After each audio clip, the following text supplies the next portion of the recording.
He left me $0 on purpose. Then I found a note under his plate with a time, an address, and a single line that felt like a threat. I thought it was a scam until his security guard called me by a name I had never told anyone. By the end of that week, my family was begging, and a billionaire's empire was about to go to war over me. My name is Brooklyn Rivera. I am 33 years old, and if you cut me open, I am pretty sure I would bleed canola oil and sweet tea. The Gulf View Grill did not just employ me, it consumed me. It was a small, boxy diner perched on the edge of Galveston, Texas, right where the humidity coming off the Gulf of Mexico felt heavy enough to wear like a wet wool coat. The air inside the diner was always thick with the smell of frying catfish and the stale, sugary scent of pancake syrup. Overhead, 3 ceiling fans wobbled on their mounts, clicking rhythmically as they tried and failed to cut through the heat. It was the kind of place tourists found charming for exactly 45 minutes before the noise and the grease set in. For me, it was not charming. It was a cage. My mother, Darla, and my stepfather, Wade, owned the place, though saying they owned it was a bit of a stretch. The bank owned the roof, the walls, and the deep fryers, and we were just the tenants who paid the rent in sweat. Wade liked to stand by the register, wiping his forehead with a rag that had been gray since 2010, preaching his favorite sermon to anyone who would listen.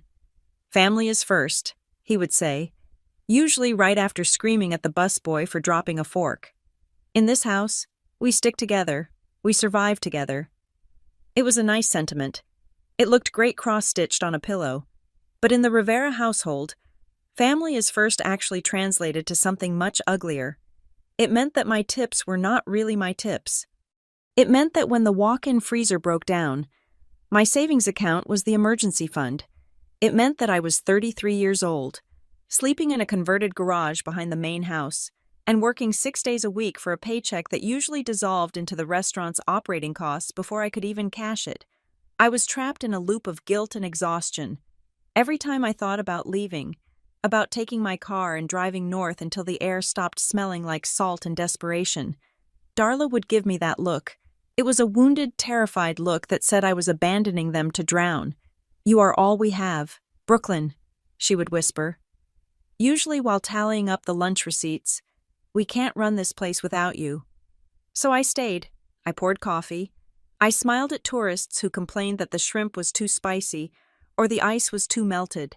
I let the days bleed into one another until I could not tell a Tuesday from a Saturday.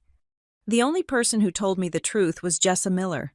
Jessa worked as a dispatcher for the county emergency services, which meant she spent 12 hours a day listening to people having the worst moments of their lives. It made her immune to nonsense. She would come in on her lunch break, sitting at the counter in her uniform, watching me scramble to cover 3 sections at once. "You do not owe them a lifetime of labor." "Brooklyn," she would tell me, stabbing at a Cobb salad like it had personally offended her. "They are my parents." "Jessa," I would say, wiping down the counter. "Wade is stressed. The season has been slow. Wade is a leech." She would correct me, her voice low enough that Wade could not hear from the register. "And Darla is too scared to tell him to get a real job. You are the engine of this sinking ship. Brooke, if you stop rowing, they go under. That is not love. That is a hostage situation." I knew she was right. That was the worst part. I knew she was right, but knowing it and acting on it were 2 different continents, and I did not have a bridge. Then came that Tuesday. It was mid-July, and the heat index was hovering somewhere near 105 degrees.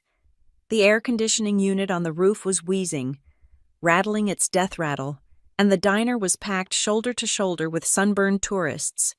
The noise level was deafening. It was a cacophony of crying babies, clattering silverware, and the sizzling hiss of the grill. I was in the weeds, juggling 4 tables that had all been seated at once. Table 6 wanted extra ranch. Table 4 wanted to know if the gluten-free toast was actually gluten-free. Table 8 was a family of 7 screaming for refills on their sodas. I was behind the service station, frantically slicing lemons, when the atmosphere in the room changed. It was not a sound. It was the absence of sound. Usually, You could hear cars pulling into the gravel lot outside. You heard the crunch of tires on stone, the slam of rusted doors, the revving of pickup trucks, but this was different. A low, powerful vibration hummed through the floorboards. It felt like heavy machinery. I looked up through the front window, wiping sweat from my temple with the back of my hand. 3 black SUVs had pulled up to the curb, directly in front of the entrance. They were enormous, glossy, and spotless, looking like sleek sharks swimming through dirty water. They were parked with military precision, inches apart. The tinted windows were so dark, they looked like polished obsidian. The diner went quiet. Forks paused halfway to mouths. Even the baby at table 8 stopped crying. In Galveston, we got rich tourists. Sure, we got guys in BMWs coming down from Houston for the weekend, but we did not get motorcades. This looked like a scene from a movie where the president stops for a photo op, or a cartel boss comes to collect a debt. The doors of the lead and rear SUVs opened simultaneously. 4 men stepped out. They wore dark suits despite the heat, with earpieces coiled behind their ears and sunglasses that hid their eyes. They scanned the parking lot, the street, and the roofline of the bait shop across the road. Then, one of them opened the back door of the middle vehicle. Graham Whitlock stepped out. I did not know his name then. I only knew that I had never seen anyone like him in my life. He was an older man, perhaps in his early 70s, but he moved with a fluid, predatory grace that made him seem younger. He wore a light gray suit that was tailored to within an inch of its life, looking cool and crisp while everyone else within a 5-mile radius was sweating through their t-shirts. His hair was silver and swept back, and his face was a map of deep lines and sharp angles. He did not look around the parking lot. He did not look at the view of the ocean. He looked straight at the door of the Gulf View Grill. He walked in, and the air inside the diner seemed to drop 10 degrees. 2 of his security guards entered first, taking up positions on either side of the door. The other 2 stayed outside. The man himself walked to the host stand, where Wade was standing with his mouth slightly open, looking like he had just seen a ghost or a winning lottery ticket. "Table for 1, the man said. His voice was not loud, but it carried. It was dry and precise, like paper being cut. "Private service. The corner booth with the view." Wade snapped out of his trance. The greed that washed over his face was so immediate it was almost embarrassing to watch. Wade Rivera could smell money from a county away, and this man smelled like the Federal Reserve. "Yes, sir. Absolutely. Sir. Right this way. Sir," Wade stammered, grabbing a menu. He practically bowed as he led the man through the silent diner. He took him to table 12, the corner booth that looked out over the seawall. It was the best seat in the house, usually reserved for parties of 4, but Wade did not care. He seated the man, placed the menu down like it was a sacred text, and then sprinted back toward the service station where I was standing. "Brooklyn," Wade hissed, grabbing my arm.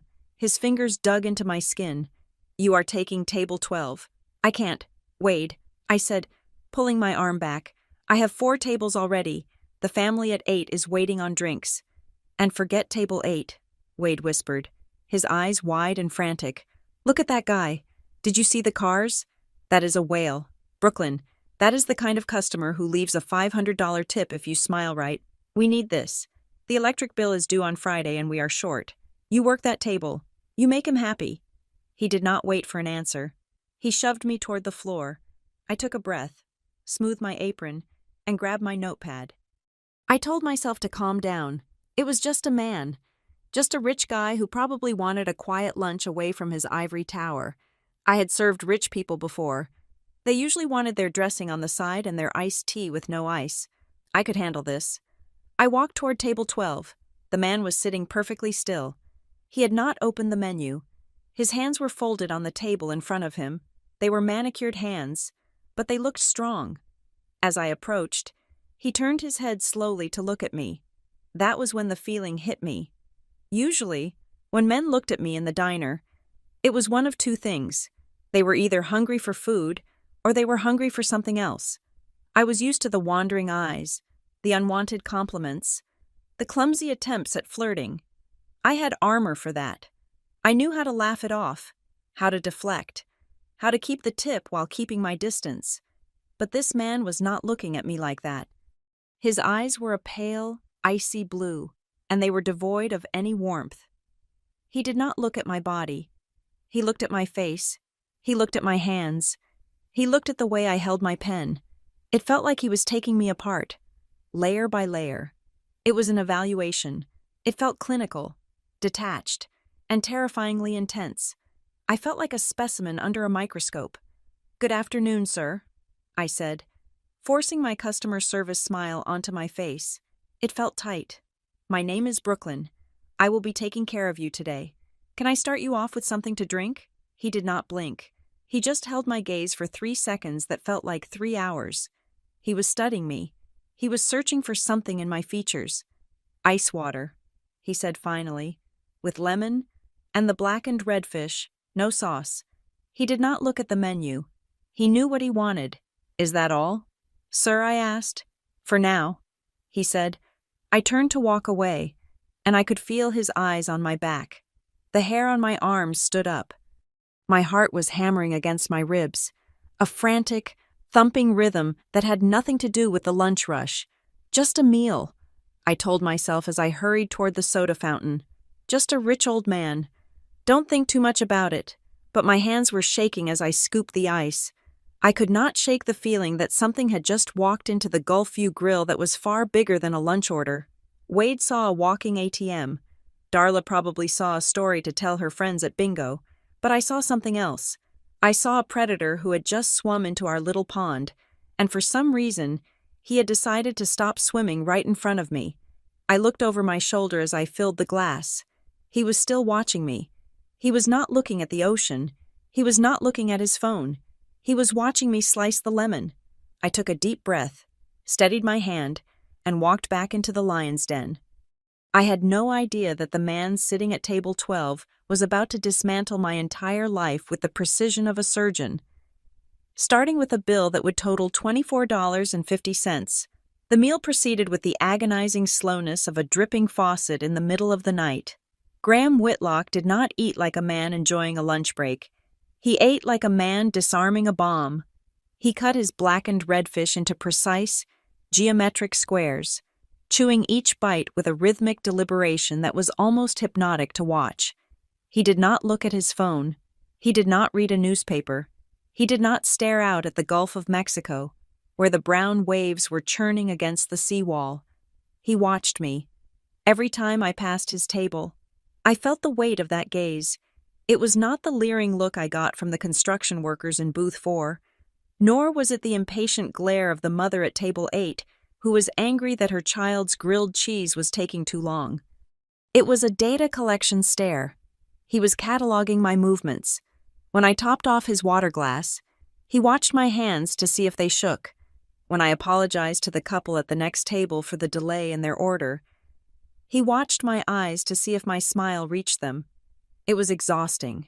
I felt like I was performing a one-woman show on a stage I had not asked to be on, and the only audience member was a judge who had already decided I was guilty of something. The diner was reaching its peak volume. The lunch rush at the Gulfview Grill was a physical assault on the senses. The smell of frying grease was so thick, it felt like it was coating the inside of my lungs.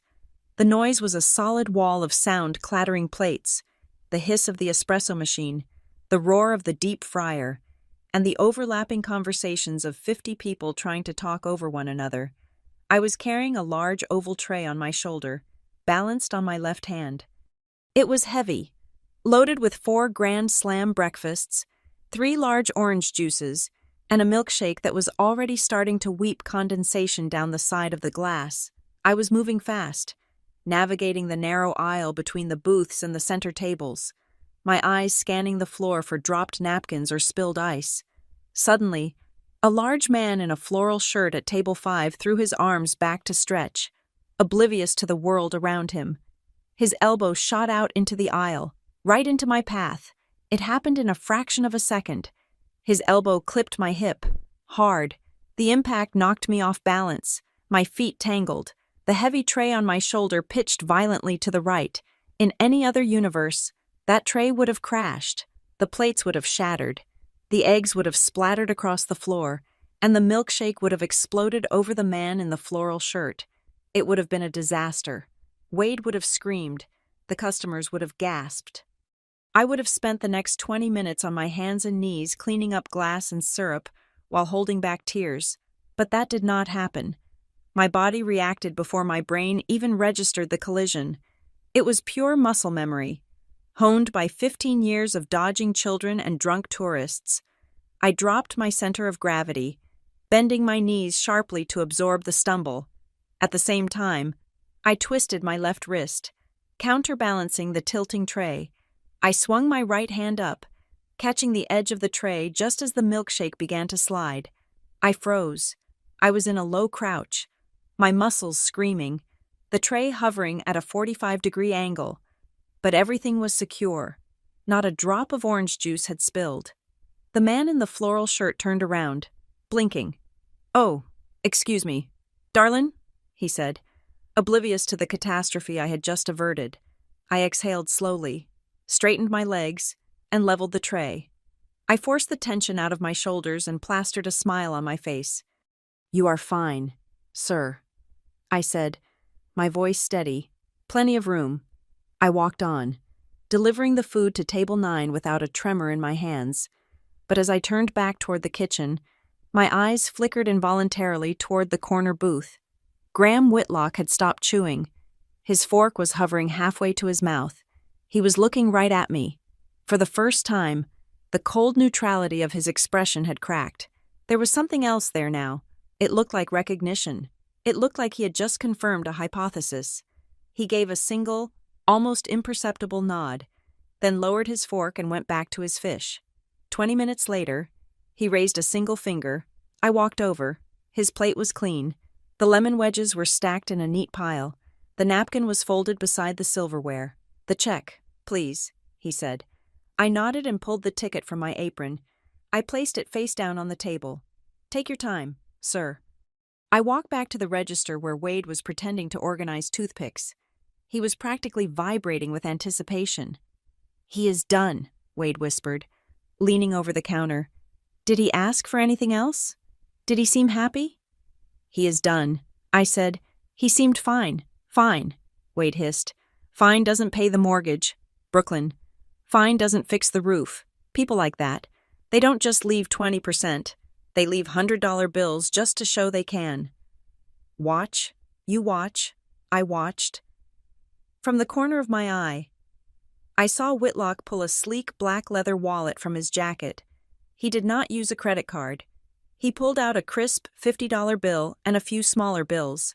He arranged them on the table, anchoring them with the salt shaker. Then he stood up. He did not look back. He buttoned his jacket, signaled to his security team outside, and walked out the door. The bells above the entrance jingled cheerfully, a stark contrast to the heavy silence he left in his wake. "Go! Go!" Wade nudged me. "Get the table before someone else sits down." I walked over to table 12. My heart was beating a little faster. Despite my cynicism, Wade's desperation was contagious. If there was $100 on that table, it would mean I could pay my car insurance this month without asking for an advance. It would mean a week of breathing room. I reached the table. I lifted the salt shaker. I counted the money. The bill was $24.50. On the table, arranged with military precision, was a $20 bill, 4 $1 bills, and 2 quarters. $24.50. There was nothing else. No extra bills, no loose change, not even a penny. I stared at the cash. I felt a flush of heat climb up my neck. It was not just disappointment. It was humiliation. He had watched me work. He had watched me sweat. He had seen me save that tray with the grace of a dancer. And he had deemed my service worth exactly $0. It was a statement. It was a deliberate erasure of my effort. Zero Wade's voice boomed from behind me. I jumped. He had come out from behind the counter, unable to wait. I held up the cash. "Exact change," I said, my voice flat. That cheap, miserable son of a Wade cut himself off because there were children present. But his face turned a deep, blotchy red. I gave him the best view in the house. I kicked the Millers out of that booth for him, And he stiffs us. He stiffs you. Darla came out of the kitchen, wiping her hands on a towel. What is it? Did he tip Big Zero? Wade spat. Not a dime. Darla's face crumbled. Well, she said, her voice taking on that familiar tone of martyrdom, I guess the rich stay rich by stepping on the poor. It figures. Just our luck. Always our luck. I stood there, holding the $24.50, feeling like a fool. I wanted to be angry at them for caring only about the money, but I was angry too. It felt personal. Just bust the table. Brooklyn, Wade grumbled, turning his back. Turn it over. We need the covers.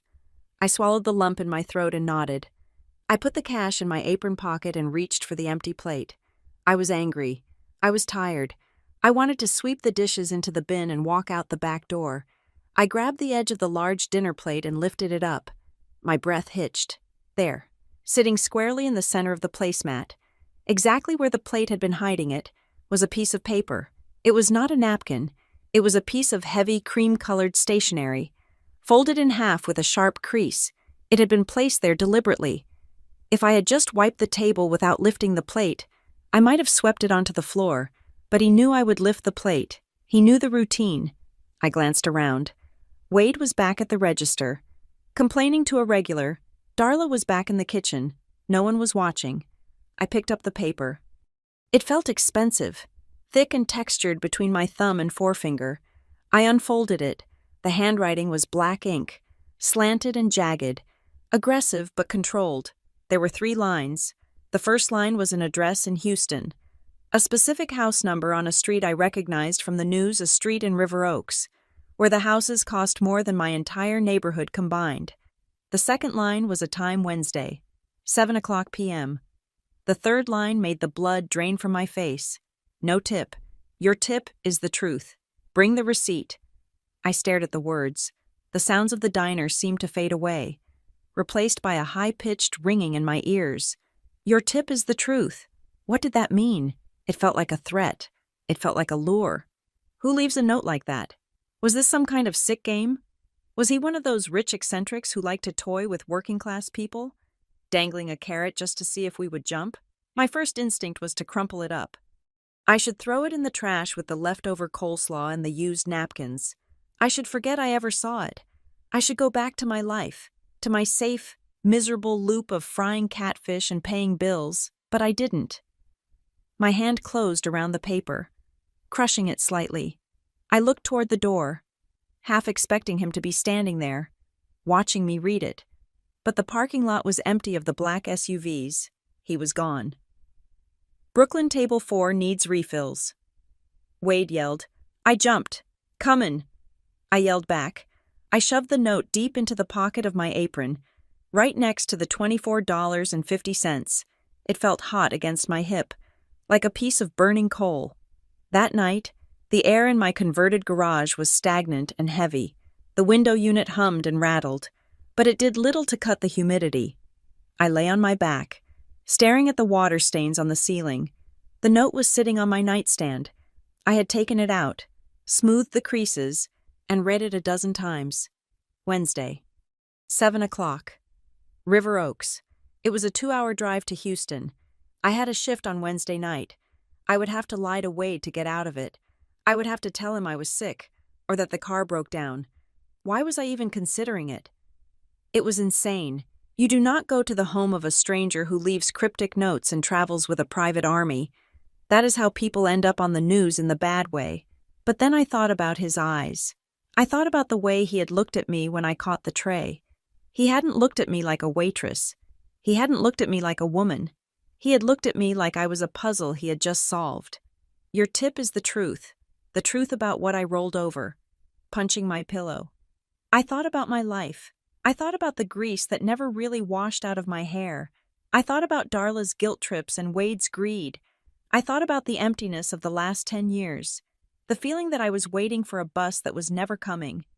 If this was a scam, what did I have to lose? I had no money to steal. I had no reputation to ruin. But if it wasn't a scam, the phrase echoed in the dark room. Your tip is the truth. It terrified me. It wasn't the promise of money that kept me awake. Money was simple. Money was just math. This was something else. This felt like he knew something. Something about me that even I didn't know. I closed my eyes. But sleep did not come. Every time I drifted off, I saw the black ink on the cream paper. By the time the sun began to bleed gray light through my thin curtains, I knew two things for certain. First, I was going to call in sick on Wednesday. And second, I was going to keep that receipt. I sat in the passenger seat of Jessa's beat-up Honda Civic, my hands gripping the dashboard as if I could physically hold on to my sanity. The air conditioner was blasting, smelling faintly of vanilla and old fast food wrappers. Outside, the humid Texas afternoon was pressing against the glass, but inside, the temperature was freezing. "You cannot go," Jessa said, staring at the note in my lap. She looked at me with wide, serious eyes. "Brooklyn, look at me. This is how episodes of true crime podcasts start. You drive to a stranger's house in a city 2 hours away because he left you a cryptic note. No, absolutely not. I ran my thumb over the heavy cream paper. I know how it sounds. Jess, but you did not see him. You did not see the way he looked at me. It was not sexual. It was not creepy in that way. It was calculating. Calculating is worse, Jessa argued, throwing her hands up. Serial killers are calculating. Cult leaders are calculating. Why can't you just ignore it because of what it says? I whispered. Your tip is the truth. What if he knows something? Jessa knows something about what you are, a waitress from Galveston. Your life is an open book. You work. You pay Wade's bills. You sleep. There is no mystery here. Brooke, I looked out the window. That was the problem. There was no mystery. Just a long gray line of days stretching out until I died. But the feeling in my gut, that cold prickle I had felt when Graham Whitlock looked at me, told me otherwise. I have to go, I said firmly. Fine, Jessa said, putting the car in gear. Then I am coming with you. I will wait in the car. If you are not out in 10 minutes, I am calling the SWAT team. No, I said, grabbing her arm. You can't. If this goes bad, I cannot have you there. You have kids. Jessa, you have a life. I am not dragging you into a potential mess. Then I am not letting you go, she countered. I pulled out my phone. I will turn on my live location. I will text you every 15 minutes. If I miss a check-in by even 1 minute, you call the cops. Please, Jessa, I need to do this alone. She stared at me for a long time, searching my face. Finally, she sighed, a sound of pure frustration. You are an idiot. Brooklyn Rivera, a brave idiot, but an idiot. Getting past Jessa was the easy part. Getting past Darla and Wade was the gauntlet.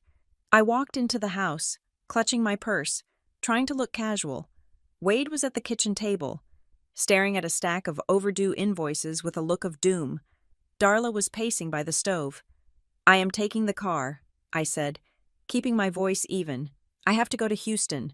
Wade's head snapped up. Houston. You have a shift at 4. We are short-staffed. You are not going anywhere.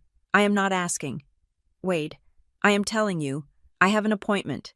He stood up, his face reddening. An appointment. Since when do you have appointments? We have a business to run. Family comes first. Brooklyn, you can't just... It is the man from yesterday, I said. The room went silent. Wade froze. Darla stopped pacing. The rich guy Wade asked, his voice dropping an octave. The one with the security detail. Yes, I said. He wants to see me. Wade's eyes narrowed, shifting from anger to a greasy sort of curiosity. He took a step closer. Why did he realize he stiffed us? Is he going to make it right? I don't know. I lied, Darla chimed in, her voice trembling with a mix of hope and anxiety. Maybe he wants to hire us for catering. Did you think of that? A man like that could put us on the map? 5 minutes ago, I was abandoning the family. Now, I was a business opportunity. It made my stomach turn. How rich is he? Wade asked, leaning on the table. You saw the car. Was it a rental? It wasn't a rental, I said, remembering the polished black metal and the silent, terrifying efficiency of his guards. He is wealthy. Wade, extremely wealthy. Wade exchanged a look with Darla. It was a look I knew well. It was the look of two drowning people spotting a piece of driftwood. "Well," Wade said, smoothing his shirt, his tone suddenly reasonable, "if it is a business opportunity we cannot be rude. You should go. Just see what he wants. And Brooklyn," I paused at the door. "Don't come back empty-handed," he said. I drove to Houston in silence. The old Toyota rattled as I pushed it to 70 miles per hour on the highway, the AC struggling against the Texas heat. As I crossed the city limits, the landscape changed. The industrial sprawl gave way to the towering glass skyline, and then, as I turned off the highway, the world became green and quiet. River Oaks was not just a neighborhood, it was a fortress of wealth. The streets were lined with oak trees so old their branches touched over the road, creating a tunnel of shade. The houses were set back far from the street, hidden behind iron gates and high hedges. Everything was perfectly manicured. There was no trash. There were no broken cars on lawns. It felt like I had driven onto a movie set. I followed the GPS, my heart hammering against my ribs like a trapped bird. I turned onto a street called Inwood Drive. The houses here were mansions, sprawling estates that looked like they belonged in Europe, not Texas. I found the address. It was a massive estate surrounded by a 10-foot iron fence. The driveway was paved with cobblestones. There was a guardhouse at the gate. I pulled my rusty Toyota up to the sleek intercom system. I rolled down my window, feeling absurd. I expected a voice to tell me to get lost. I expected to be turned away before I even got close. I reached out to press the button, but before my finger could touch the metal, a voice spoke from the speaker. It was crisp and clear. "Miss Rivera," the voice said. I froze. I hadn't said a word. "Yes," I squeaked, then cleared my throat. "Yes, this is Brooklyn Rivera. We have been expecting you," the voice said. "The gate will open. Please drive to the main entrance. Leave your vehicle under the portico. One of the staff will park it for you." The massive iron gates swung open soundlessly. I drove through. I felt like I was crossing a border into a foreign country where I did not speak the language. The driveway was long, curving past a fountain that was bigger than my entire apartment. The house itself was a white stone monolith, imposing and beautiful. Two men in suits were waiting under the portico. They looked exactly like the men from the diner. Same earpieces, same lack of expression. I stopped the car and got out. My legs felt shaky. "Keys, please," one of the men said, holding out a hand. I dropped my keys into his palm. He did not sneer at my car or the fading paint on the hood. He treated it with the same professional indifference he would have treated a Ferrari. "Follow me," the second man said. He led me to the massive front doors. They opened before we reached them. Inside, the air was cool and smelled of expensive wood polish and fresh lilies. The foyer was enormous, with a black and white marble floor that shone like glass. The guard led me down a long hallway lined with oil paintings of people who looked severe and important. We stopped at a set of double mahogany doors. The guard knocked once, then opened the door. "Mr. Whitlock is waiting," he said. I stepped inside. It was a library. Floor-to-ceiling bookshelves lined the walls, filled with leather-bound books that looked like they had actually been read. In the center of the room, behind a massive dark wood desk, sat Graham Whitlock. He looked exactly as he had in the diner, except now he was not wearing a jacket. He was in a crisp white dress shirt with the sleeves rolled up to his elbows. He was reading a file. He did not look up immediately. He let me stand there for a moment, absorbing the room, absorbing the power he projected without saying a word. Then, he closed the file and looked at me. "You kept the receipt," he stated. It was not a question. I reached into my pocket and pulled out the crumpled receipt. I walked forward and placed it on his desk. $24.50, I said, my voice stronger than I felt. "You owe my stepfather a tip." Whitlock's mouth twitched. It was almost a smile, but not quite. "I owe Wade Rivera nothing," he said calmly. "He sees people as dollar signs. I see people as assets. There is a difference. Sit down, Miss Rivera." I sat in the leather chair opposite him. It was soft and swallowed me up. "Why am I here?" I asked. "And what did the note mean?" Whitlock leaned back, lacing his fingers together. I own a company called Whitlock Haven Hospitality, he began. We own 40 luxury properties across the globe, resorts in the Maldives, boutique hotels in Paris, and the Harborcrest Hotel here in Houston. I nodded slowly. I had heard of the Harborcrest. It was the place where celebrities stayed when they came to town. I do not hire my management trainees from Ivy League schools, Miss Rivera. He continued. I find that business schools teach people how to read spreadsheets, but they do not teach them how to read people. They do not teach them how to remain calm when a tray of drinks is about to collapse, or how to maintain dignity when a customer is screaming in their face. He paused, his blue eyes drilling into me. I scout talent in the real world. I look for survivors. I look for people who can handle pressure because they have had no other choice. I watched you yesterday. You have instincts I cannot teach. He slid a folder across the desk. This is an offer of employment, he said. You would start in our premium service division. Essentially, you would be handling our most high-value guests. If you survive 6 months, you enter the executive management track at the Harborcrest. I opened the folder. My eyes scanned the page. When I saw the starting salary, my breath caught in my throat. It was a number that looked like a mistake. It was more money in a year than Wade and Darla made in 5. It included health insurance, dental, a housing allowance. I stammered. This is crazy. You want to pay me this much to be a waitress? No, he said sharply. I want to pay you that much to be my eyes and ears, to solve problems before they happen, to be invisible until you are needed, and indispensable when you are. I looked at the number again. This was my ticket out. This was the escape hatch I'd been praying for. I could leave the diner. I could leave the smell of grease. I could leave the guilt trips. But then, the skepticism crept back in. It was too perfect. Why me, I asked. There are thousands of waitresses in Texas who can balance a tray. Why did you pick me? Whitlock went still. The air in the room seemed to tighten. He leaned forward, his elbows resting on the desk. He looked at my hands, which were resting on my lap. Specifically, he looked at my left wrist. I was wearing a cheap silver watch with a wide band. I always wore it. I never took it off in public. He pointed a finger at my wrist. On your left wrist, he said softly, under that watch, there is a scar. My blood ran cold. I instinctively covered my left wrist with my right hand. Excuse me, I whispered. A scar, he repeated, shaped like a crescent moon with a jagged tail. You have had it since you were little. Correct, I stood up. The chair scraped loudly against the floor. Panic was rising in my chest, hot and fast. How do you know that I demanded? My voice was shaking. I have never told anyone about that, not even my friends. Only Darla and Wade knew. And they only knew because they had seen it when I was a baby. I had hidden it my whole life. It was ugly. A raised keloid mark that looked like I had been branded. Whitlock did not stand up. He remained seated, watching my reaction with that same clinical intensity.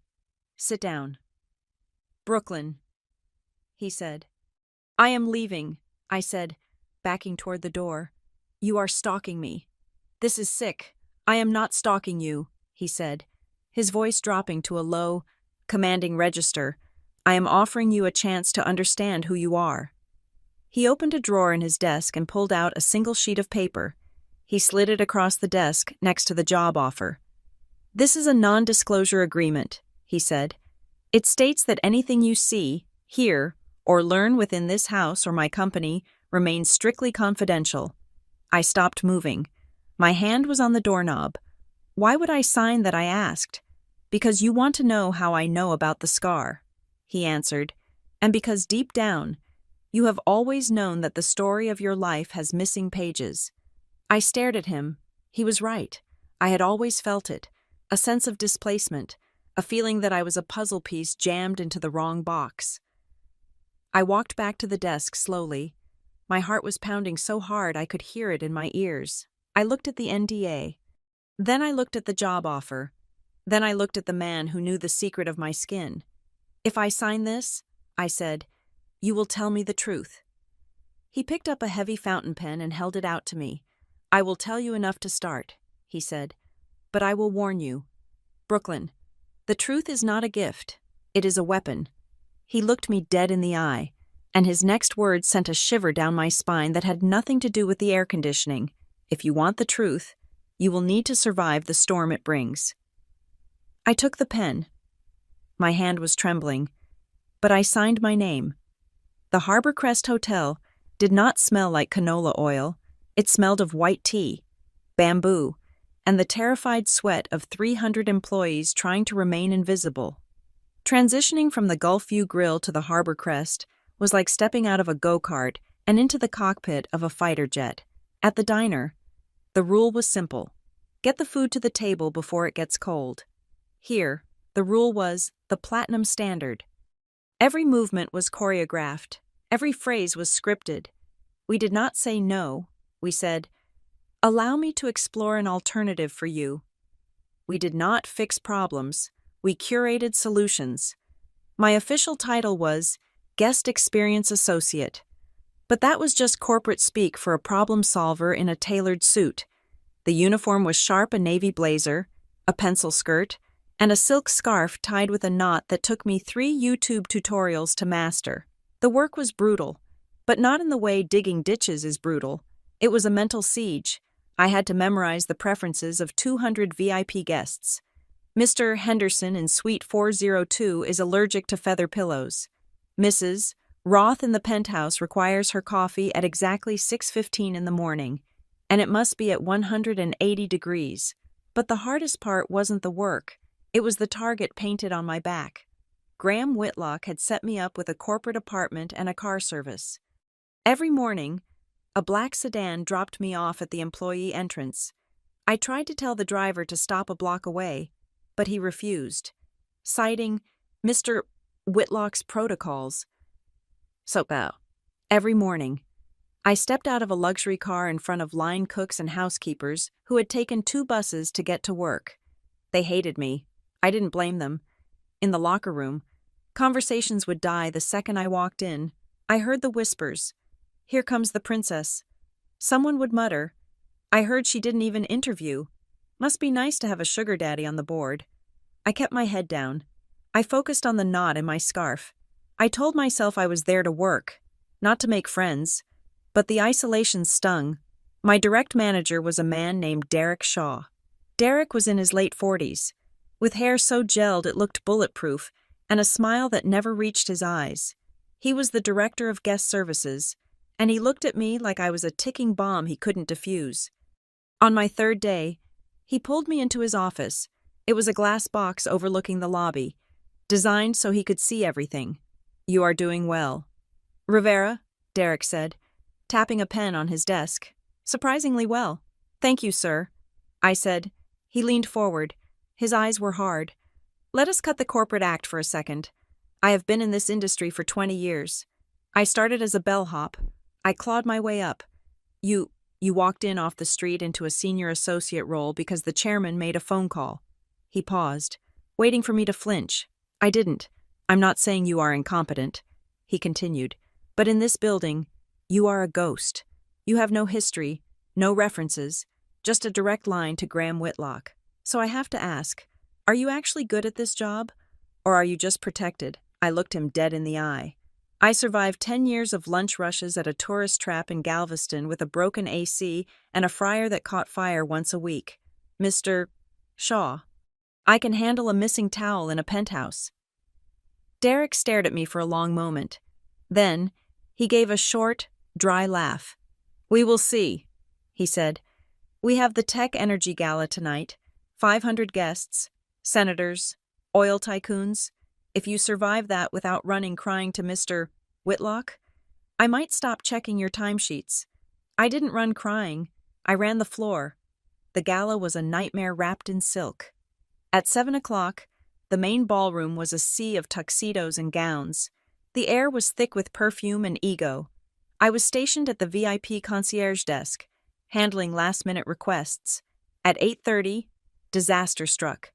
A frantic server came running up to me. Her face was pale. The seating chart. She hissed. The tablet crashed. "We don't know where the senator's wife is supposed to sit, and she is walking in right now." I looked at the digital display. It was black. The backup system was rebooting, which would take 5 minutes. 5 minutes was an eternity. I didn't panic. I didn't call Derek. I remembered the briefing packet I had memorized in the car that morning. Senator Vance, table 12, next to the crude oil lobbyist but away from the renewable energy CEO. I walked straight onto the floor. I intercepted the senator's wife with a glass of champagne before she could even look for her name card. "Mrs. Vance," I said, smiling like she was my oldest friend. "You look stunning. The senator is already asking for you. We have reserved the best seat in the house, right by the center floral arrangement. Allow me." I guided her to table 12, smooth as water. She never knew the system was down.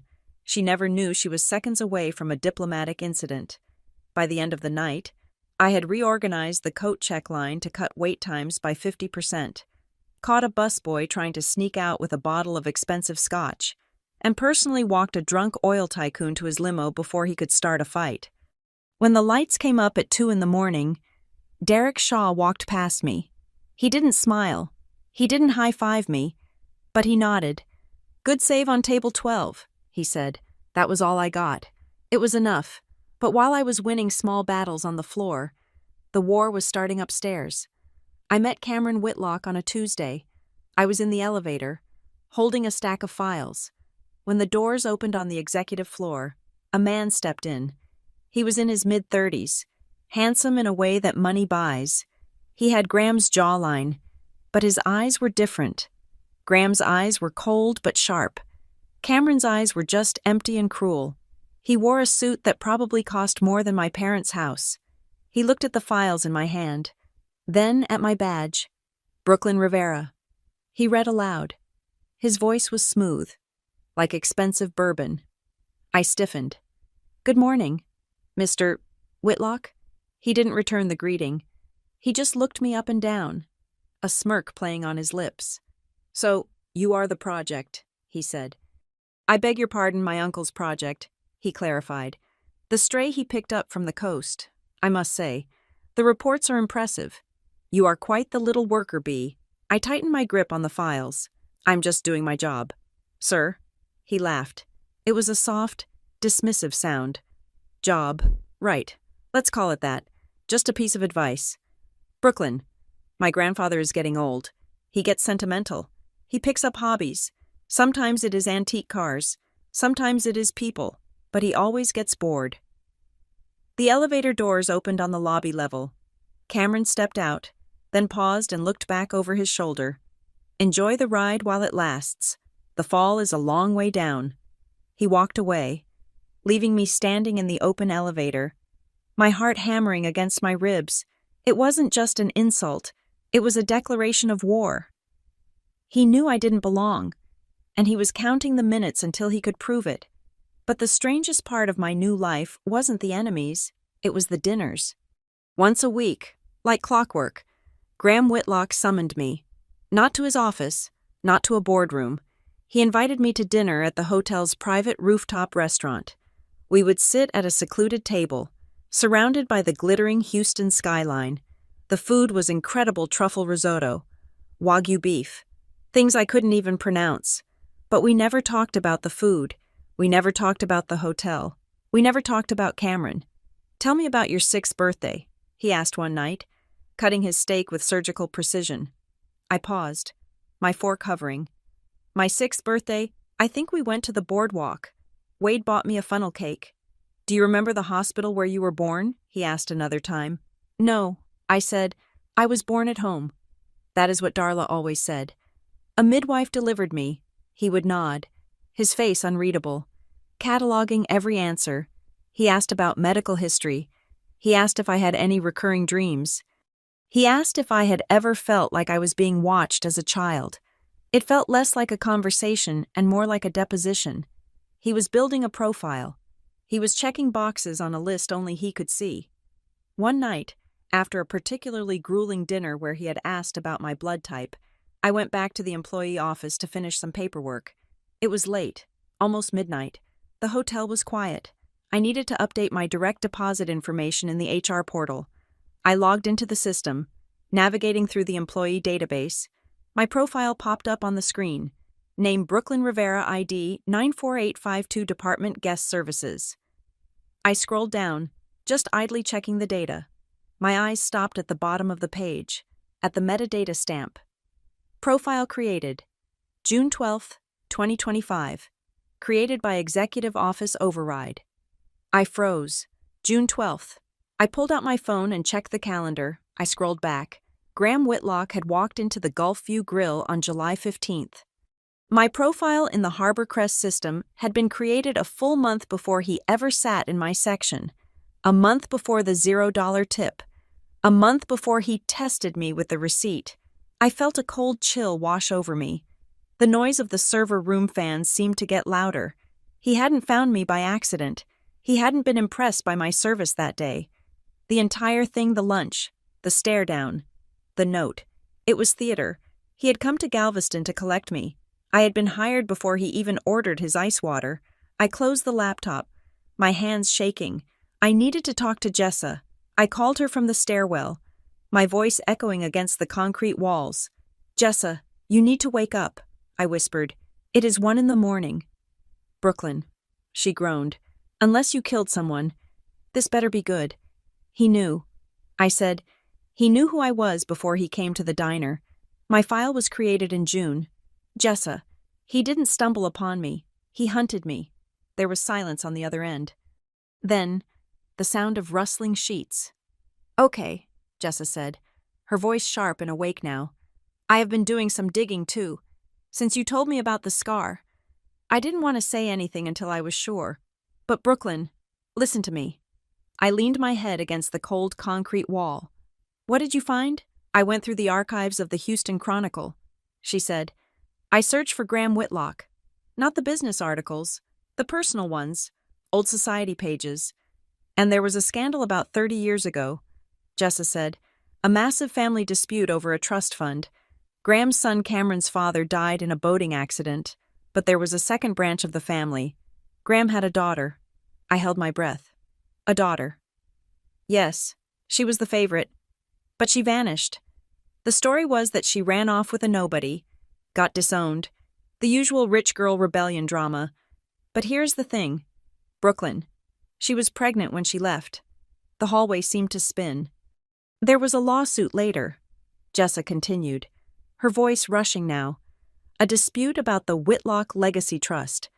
Apparently, the trust documents say that the inheritance skips a generation. It doesn't go to the children, it goes to the firstborn grandchild. I closed my eyes. Cameron is the grandson, Jessa said. But if that daughter had a child, if that baby survived, then Cameron isn't the only heir, I whispered. Exactly, Jessa said. And there was a rumor that the daughter didn't just run away, a rumor that she died in childbirth in a sketchy clinic somewhere near the coast, and the baby was lost to the system. I looked down at my left wrist. I traced the shape of the scar under my watch band. The crescent moon, Brooklyn, Jessa asked. Are you there? I am here, I said. The $0 tip. I said, my voice trembling. He wrote, your tip is the truth. He wasn't testing your work ethic, Brooke, Jessa said softly. He was testing your desperation. He needed to know if you were hungry enough to take the bait. He needed to bring you close without alerting Cameron. I hung up the phone. I sat on the stairs for a long time. The realization settled over me like a heavy blanket. I wasn't just a waitress who got lucky. I wasn't just a project. I was a ghost story. I was the walking, breathing resurrection of a secret that Graham Whitlock had buried 30 years ago. And Cameron wasn't just being a jerk in the elevator. He was sniffing out a predator. He sensed a threat to his territory, even if he didn't know its name yet. Graham Whitlock didn't bring me here to serve drinks. He brought me here to start a war. And I had walked right onto the battlefield without even knowing I was holding a weapon. The folder I had seen on the computer screen was burning a hole in my mind. The date of its creation, June 12th, was the smoking gun. Graham Whitlock had not stumbled upon a diamond in the rough at a roadside diner. He had come to collect me. The next time I was summoned to his estate in River Oaks, I did not wait for him to pour the wine or ask about my childhood. I walked into his study. the heavy oak doors closing behind me with a seal-like thud, and I remained standing. "You knew," I said. My voice was tight, vibrating with a mix of anger and fear. "I saw my file in the HR database. It was created a month before you ever walked into the Gulfview Grill. You did not hire me because I saved a tray of drinks. You hired me because you were hunting me." Whitlock was sitting in his leather armchair by the fireplace. He did not look surprised. He did not look guilty. He looked tired. The shadows under his eyes seemed deeper than usual, the lines around his mouth more etched. He gestured to the empty chair opposite him. "I told you, Brooklyn. The truth is a storm. I am not sitting." I snapped. "I want to know why you lied. I want to know why you played that game with the $0 tip.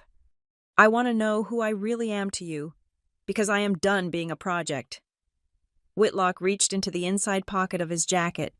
He pulled out a small rectangular photograph. It was old. The edges were yellowed and soft. The gloss faded by time. He placed it on the low table between us. "Face up. Look at the wrist," he said softly. I stepped forward, reluctant but compelled. The photo was a candid shot, taken perhaps 30 years ago. It showed a young woman laughing. She was beautiful, with dark hair that fell in loose waves around her face. She was holding a baby, an infant no more than a few months old. The woman's hand was cradling the baby's head, and on her wrist was a silver bracelet. I leaned closer. The bracelet was unique. It was a chain of small, interlocking charms. One of the charms was caught in the light. It was a crescent moon with a jagged tail. My hand flew to my own wrist, covering the scar I had hidden for 33 years. The shape was identical. The scar was not a birthmark. It was an injury, a brand left by metal pressing too hard into soft, infant skin. "That is my daughter, Evelyn," Whitlock said. His voice broke, just for a splinter of a second, before he hardened it again.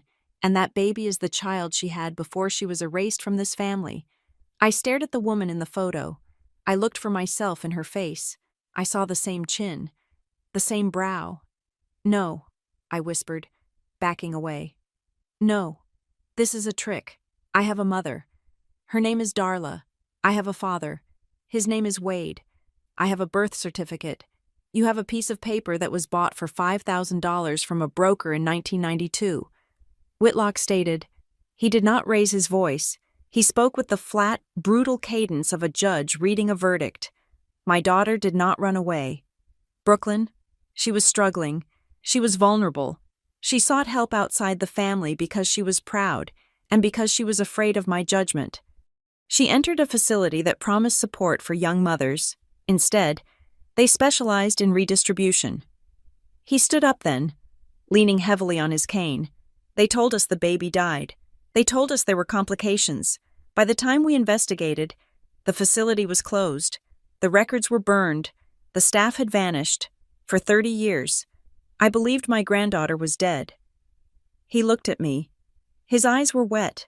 But then, 6 months ago, a private investigator found a thread, a nurse who wanted to clear her conscience before she died.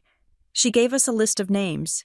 Not the names of the children, but the names of the people who bought them. He took a step toward me. One of the couples on that list was Wade and Darla Rivera of Galveston, Texas. I felt the room tilting. I grabbed the back of the leather chair to steady myself. "That is a lie," I said, but my voice lacked conviction. "It is a coincidence." "Is it?" he asked. "Look at the scar." "Brooklyn, that bracelet was a custom piece. I designed it for Evelyn myself. You were wearing it when you were taken. It must have dug into your arm." I shook my head. Denial was a reflex. It was the only thing keeping me from shattering. "I want proof." I said, "Real proof. Not stories, not photos." Whitlock nodded. He pressed a button on his desk phone. "I expected that," he said. The study door opened. 2 people walked in. They were not servants. They were doctors, wearing white coats and carrying medical cases. 2 independent laboratories, Whitlock explained. One is the head of genetics at the medical center. The other is from a private forensic firm in Switzerland. They will take samples now. They will process them separately. Neither knows the other is testing you. I looked at the needles. I looked at Whitlock. "If I do this," I said, "and it comes back negative, I walk away. I keep the job. I keep the money. But you never speak to me about this again." "And if it comes back positive?" he asked. I swallowed hard. "Then I listen." The next 48 hours were a blur of anxiety. I went to work. I smiled at guests. I dealt with a flooded bathroom on the 4th floor and a lost poodle in the lobby, but my mind was in that study. I looked at myself in the mirror in the employee restroom, tracing my features. Did I look like Darla? I had always assumed I took after a distant relative. I was taller than her. My eyes were different. On Friday evening, I was summoned back. The doctors were gone. It was just Whitlock and a thick envelope sitting on the desk. He did not make me wait. He handed me the envelope. "Read it," he said. I tore open the seal. My hands were shaking so bad I almost ripped the paper inside. I pulled out 2 documents. They were full of charts, markers, and Alleel's scientific jargon I did not understand. But I understood the summary at the bottom of both pages.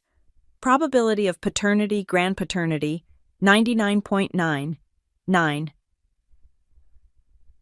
Conclusion: biological relationship confirmed. The paper slipped from my fingers and drifted to the floor. I sank into the chair. The air left my lungs.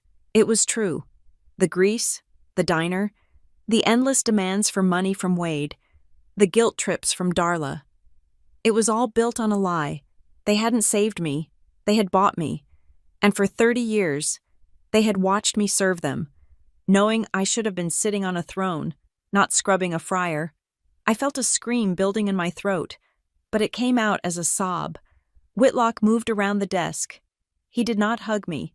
He placed a hand on my shoulder. It was heavy and warm. "I am sorry," he said. "I am sorry I did not find you sooner." I wiped my face aggressively. I did not want his pity. I wanted answers. The tip. I choked out. "Why the $0 tip? Why the note? If you knew, why didn't you just come to me? Why did you make me serve you?" Whitlock moved back to his chair. He sat down and looked at me with a gaze that was terrifyingly sharp. "Because blood is biology. Brooklyn. But character is choice." He steepled his fingers. "I needed to know who you were, not whose DNA you carried, but who you were. If I had walked in there and handed you a check for $1 million, told you you were an heiress, what would you have done? Would you have taken the money and run? Would you have quit your job and become another useless socialite like Cameron?" He paused. "I tested you. I pushed you. I watched you handle pressure. I watched you handle disrespect. When I left you $0, I wanted to see if you would chase me down and make a scene. I wanted to see if you were petty, but you weren't. You kept your dignity. And when you found the note, you didn't sell it. You didn't show it to the tabloids. You came to find the truth." He leaned forward. "I needed to know if you were strong enough, because the family you are entering is not a sanctuary. It is a shark tank." I looked at him, confused. I thought the hard part was over. I said, "I thought finding out was the storm." Whitlock shook his head slowly. A grim smile touched his lips. "No, my dear, finding out was just the rain. The storm is Cameron." He opened a drawer and pulled out a leather-bound document. It looked ancient and official. "Everyone thinks Cameron is the heir," Whitlock said. "He sits on the board. He acts like he owns the city. He believes that when I die, the Whitlock Haven Empire becomes his personal playground." He tapped the document, but Cameron is forgetting the terms of the original family trust. My father was a superstitious man. He did not trust sons. He believed sons became lazy. He set up the voting rights to pass to the eldest grandchild of the direct line. My eyes widened. Evelyn was my firstborn. Whitlock said, "You are her firstborn." He let the words hang in the air. "You are not just a beneficiary. Brooklyn, you are the trustee. You hold the voting majority. If Cameron wants to sell a hotel, he needs your signature. If he wants to appoint a CEO, he needs your permission. If he wants to raid the pension fund to pay for his gambling debts, which he is currently trying to do, he needs you to say yes." I stared at him. The weight of what he was saying was crushing. "Does he know?" I asked. "He suspects." Whitlock said, "He knows there is a threat. He knows I've been looking for you. That is why he hates you. He doesn't know for sure that you are the one, but he is terrified that you might be. Whitlock's face hardened. He looked like a general preparing for a final stand. Cameron has been siphoning money. Brooklyn.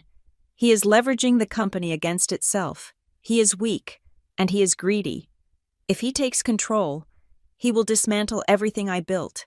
He will destroy the livelihoods of 20,000 employees. He pointed at me. I did not bring you here just to give you a surname. I brought you here to save the company. I brought you here to stop him. I stood up. I felt dizzy. I was a waitress. I knew how to balance a checkbook. Not a multinational corporation. I can't fight him. I said, he is powerful. He has lawyers. He has the board. You have me, Whitlock said fiercely. And you have the truth. And you have something Cameron never had. You know what it means to work for $1. You know the value of the people who change the sheets and scrub the floors. He stood up and walked over to me. He looked me in the eye. When this news breaks, Brooklyn, they will come for you. Cameron will paint you as a fraud. The press will call you a gold digger. They will say you manipulated a senile old man. You will hear people call you a thief 1,000 times a day.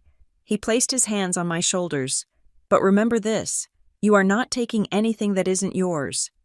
The real thief is sitting in the boardroom right now, wearing a $3,000 suit, waiting for me to die so he can pick the carcass clean. Are you ready to go to war? Brooklyn. I looked down at the DNA results on the floor. I thought about Wade and Darla, counting my tips. I thought about Cameron in the elevator, telling me the fall was a long way down. I thought about the scar on my wrist, the mark of a life that was stolen from me before I could even speak. I looked up at my grandfather. I picked up the papers. I folded them neatly. I am not going to war. I said, my voice steady for the first time. I am going to work. Tell me what I need to do. Driving back to Galveston felt like driving backward in time. The sleek, air-conditioned silence of the Whitlock estate faded into memory, replaced by the humid, salty grit of the coast. When I pulled into the gravel lot of the Gulfview Grill, the smell hit me first. It was that familiar, suffocating mixture of old fryer oil and low tide. For 33 years, that smell had meant home. Now, it smelled like a crime scene. I walked through the back door. The kitchen was in its usual state of controlled chaos. The dishwasher was leaking, and the line cook was shouting about a shortage of shrimp. I walked past them, straight into the small, cramped office where Wade and Darla were counting the lunch receipts. They looked up when I entered. For a second, I saw relief on their faces. Then, I saw the calculation. They were scanning my clothes, looking for signs of wealth, looking for the payoff. You are back, Wade said, leaning back in his creaky chair. We thought you might have run off with the circus. How is the billionaire? Did he cut you a check? I did not sit down. The office was cluttered with stacks of invoices and yellowing calendars. It felt smaller than I remembered. I need to ask you something, I said, and I need you to tell me the truth for the first time in my life. Darla nervously smoothed her apron. Her eyes darted to Wade, then back to me. Don't start with the drama. Brooklyn, she said, her voice thin. We have a dinner rush coming in 2 hours. Just tell us the good news. Did you get the job? What is the salary? We are behind on the supplier payments. And if you could, where is my birth certificate? I interrupted. The room went deadly silent. The hum of the freezer in the next room seemed to get louder. Wade's eyes narrowed. He picked up a pen and started clicking it. Click, click, click. We told you, he said, his voice dropping to a low rumble. It was lost in the flood of 98. The county records were a mess. Why are you asking about this now? I want to know which hospital I was born in, I said, keeping my voice steady. You said it was a home birth. You said a midwife delivered me. What was her name? Darla looked at the floor. She could not meet my gaze. It was 30 years ago. Brooklyn, she mumbled. I don't remember her name. Mrs. something, Smith, maybe.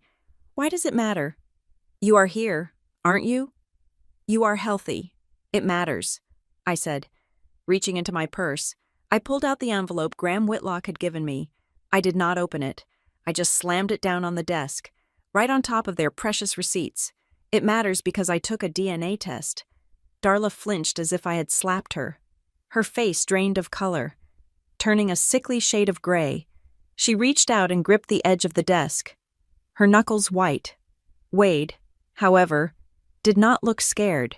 He looked furious. He stood up, his chair scraping violently against the linoleum. "That old man is a snake," Wade spat. His face was turning red, a vein throbbing in his neck. "He is manipulating you. Brooklyn, don't you see it? He is lonely and he is rich, and he wants to steal a daughter because he lost his own. He is filling your head with lies to turn you against your family." "He is not stealing me," I said, my voice rising. "He is the only one who has been honest with me. The test was done by 2 independent labs. Wade, I am not a Rivera. I never was." Wade slammed his hand on the desk. "We raised you," he shouted. "We put clothes on your back. We fed you. We gave you a roof over your head when we barely had enough for ourselves. That makes us your family. Biology doesn't mean a thing compared to 30 years of sacrifice." I looked at them. I looked at the fear in Darla's eyes and the rage in Wade's. And then, the mask slipped. Darla looked up at me, tears streaming down her face. But her next words were not about love. They were not about losing a daughter, if you are really one of them. She sniffed, wiping her nose. "Then you are rich now, right? You are a Whitlock. They have billions." I stared at her, stunned. "Think about what we did for you," Darla continued, her voice taking on a wheedling, desperate tone. "We saved you from the system. If we hadn't taken you, who knows where you would have ended up? You owe us. Brooklyn, the grill is going under. We need $50,000 to fix the roof and pay the back taxes. If you are going to leave us for them, the least you can do is write a check." I felt a cold hollowness open up in my chest. It was a physical pain, sharp and deep. They were not afraid of losing me. They were afraid of losing their investment. I was not a daughter to them. I was a retirement plan that had just decided to walk away. "You don't care that I know," I whispered. "You just care if the money stops." Wade crossed his arms. He looked at me with cold, hard eyes. "You are being ungrateful," he said. "We are business people. Brooklyn, we made a deal a long time ago. We held up our end. We raised you. Now you have hit the jackpot. Share the wealth. It is only fair." I grabbed the envelope from the desk. "I am not your business partner," I said, "and I am done being your cash cow." I turned and walked out. Wade was yelling something behind me, something about loyalty and ungrateful children. But I didn't stop. I walked straight to my car, my hands shaking so hard I could barely get the key in the ignition. I drove straight to Jessa's house. I needed sanity. I needed someone who didn't see me as a dollar sign.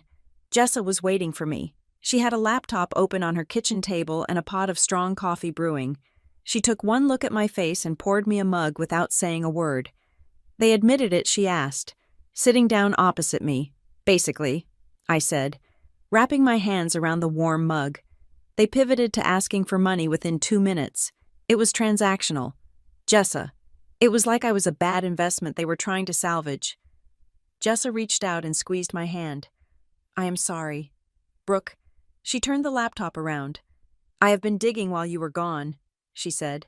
I looked into the adoption laws in Texas from the early 90s. It was the Wild West back then. There were these private agencies that operated in the gray areas.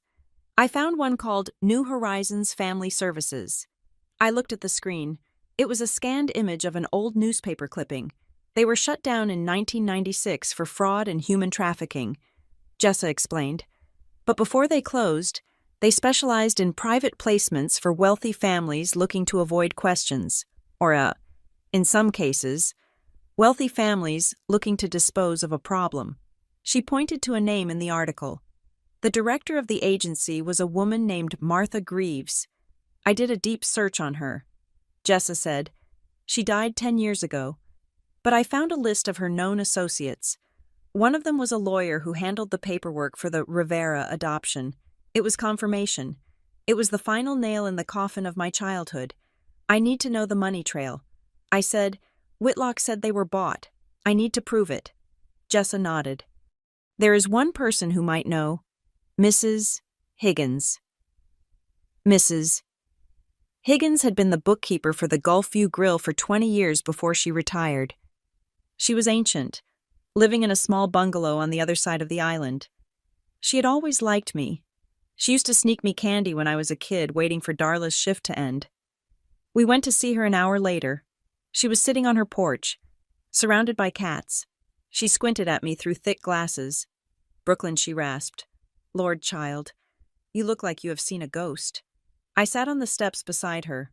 Mrs. Higgins, I need to ask you about the books. From 1992, the year I was born. She frowned, her wrinkled hands stroking a gray cat. 1992. That was a hard year. The oil bust was still hurting everyone. The grill was nearly bankrupt. Wade was talking about selling the fryers. And then I prompted, and then a miracle happened, she said, her eyes drifting to the horizon, or that is what Wade called it. Around November of that year, suddenly, there was cash. How much cash, I asked. A lot, she said. Enough to pay off the banknote. Enough to replace the roof. I remember asking Wade where it came from. I was the bookkeeper. I needed to know how to log it. What did he say? He told me to log it as consulting revenue. She chuckled dryly. Consulting.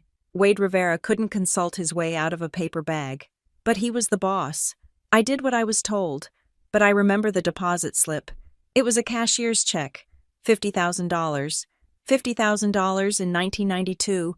That was a fortune. It was the price of a house. It was the price of me. I thanked Mrs. Higgins and walked back to Jessa's car. I felt sick, but I also felt clean. The truth was ugly, but it was solid. I wasn't crazy. I wasn't ungrateful. I was a product that had been sold to cover a bad debt. I went back to the grill one last time. It was late now. The dinner rush was over. Wade and Darla were cleaning up. I walked in the front door. They looked up. Hopeful again. They probably thought I had come back to write that check. I spoke to Mrs. Higgins. I said, I know about the $50,000. Darla dropped a stack of plates. They shattered on the floor. A loud, jagged crash that echoed through the empty diner. Wade stopped wiping the counter. His face went from red to a dangerous, pale white. You are digging graves. Brooklyn, he warned. I am digging up the truth. I corrected. You didn't adopt me out of the kindness of your hearts. You were paid. You were paid to take a problem away from a wealthy family, and you used that money to save this restaurant. Darla started to cry again. But this time it was different. It was the weeping of someone who had been caught. We loved you, she sobbed. We did love you. The money was just we had to survive. I looked at her. I believed that, in her own twisted way. She did love me. But she loved her survival more. I am leaving, I said. I am moving to Houston. I am taking the job. And I am taking my life back. Do not contact me. Do not ask me for money. I turned to go. If you walk out that door, Wade's voice boomed, stopping me in my tracks. If you walk out and leave us with nothing, I will go to the press. I turned back slowly. Excuse me. I will call the Houston Chronicle, Wade said, a sneer curling his lip. I will tell them everything, but not your version. I will tell them that the poor waitress from Galveston seduced a senile billionaire. I will tell them you abandoned your sick, elderly parents who sacrificed everything for you. I will paint you as the biggest gold digger in Texas history. He took a step toward me. How will that look to your new fancy friends? How will that look to the board of directors? You think they will accept you when you are splashed all over the tabloids as a fraud? I looked at him. I saw the desperation, but I also saw the malice. He was willing to destroy me if he couldn't own me. I pulled out my phone. I held it up. The screen was glowing, recording. I said, Wade froze. Texas is a one-party consent state. Wade, I said, my voice cold and hard like steel. I have recorded this entire conversation. I have Mrs. Higgins willing to testify about the $50,000. I have the DNA results. And now, I have you on tape attempting to blackmail me. I took a step toward him, and for the first time in my life, he looked small. "If you go to the press," I said, "I will release this recording. I will sue you for fraud. I will sue you for intentional infliction of emotional distress. And I will have the IRS audit every single tax return this diner has filed since 1992. I stared him down. "Do we have an understanding?" Wade swallowed. He didn't speak. He just nodded, looking down at the counter. I looked at Darla. She was sobbing into her apron, unable to look at me. "Goodbye," I said. I walked out of the Gulfview Grill. The air outside was heavy and hot, but as I walked toward my car, I took a deep breath. It tasted of salt and freedom. I drove away without looking back, leaving the smell of grease and the weight of their lies in the rearview mirror. I was done being Brooklyn Rivera, the waitress. I was ready to find out who I was supposed to be. The war did not start with a scream. It started with a notification chime. At 8 o'clock on Monday morning, 3 days after I had walked away from my family in Galveston, my work email pinged. It was not a calendar invite. It was a forward from an anonymous internal address, sent to the entire executive floor of Whitlock Haven Hospitality. The subject line read, "The liability in the executive suite." I clicked it open. My stomach dropped to the floor.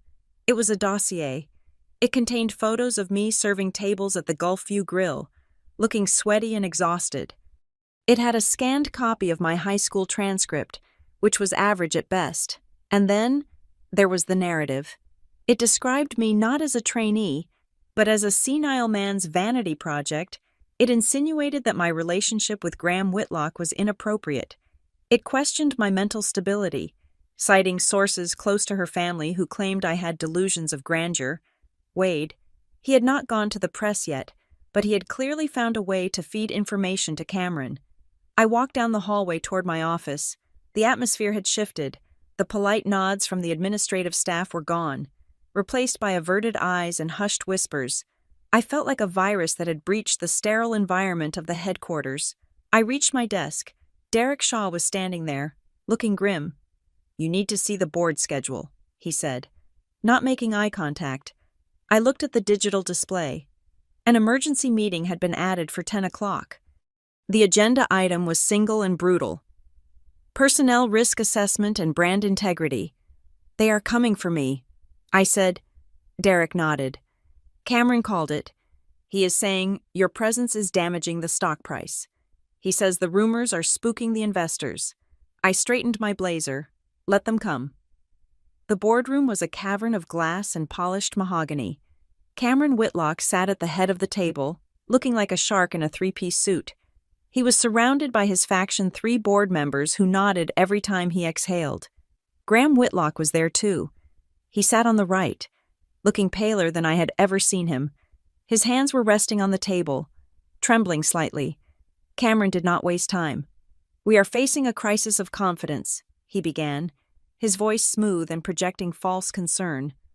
"We are a luxury brand. Our reputation is built on pedigree and excellence. We cannot have our management structure compromised by experimental hiring practices." He slid a file across the table. "Miss Rivera lacks the education, the experience, and the temperament for this role, and now, with these humiliating leaks regarding her background, she has become a liability. I move for immediate termination." I stood up. I did not ask for permission. "My background is not a liability," I said, my voice cutting through the room. "It is the reality of the people who actually run your hotels. I know what it costs to launder a sheet. I know how long it takes to turn a room. You sit in this tower and look at spreadsheets. I look at the work." Cameron sneered.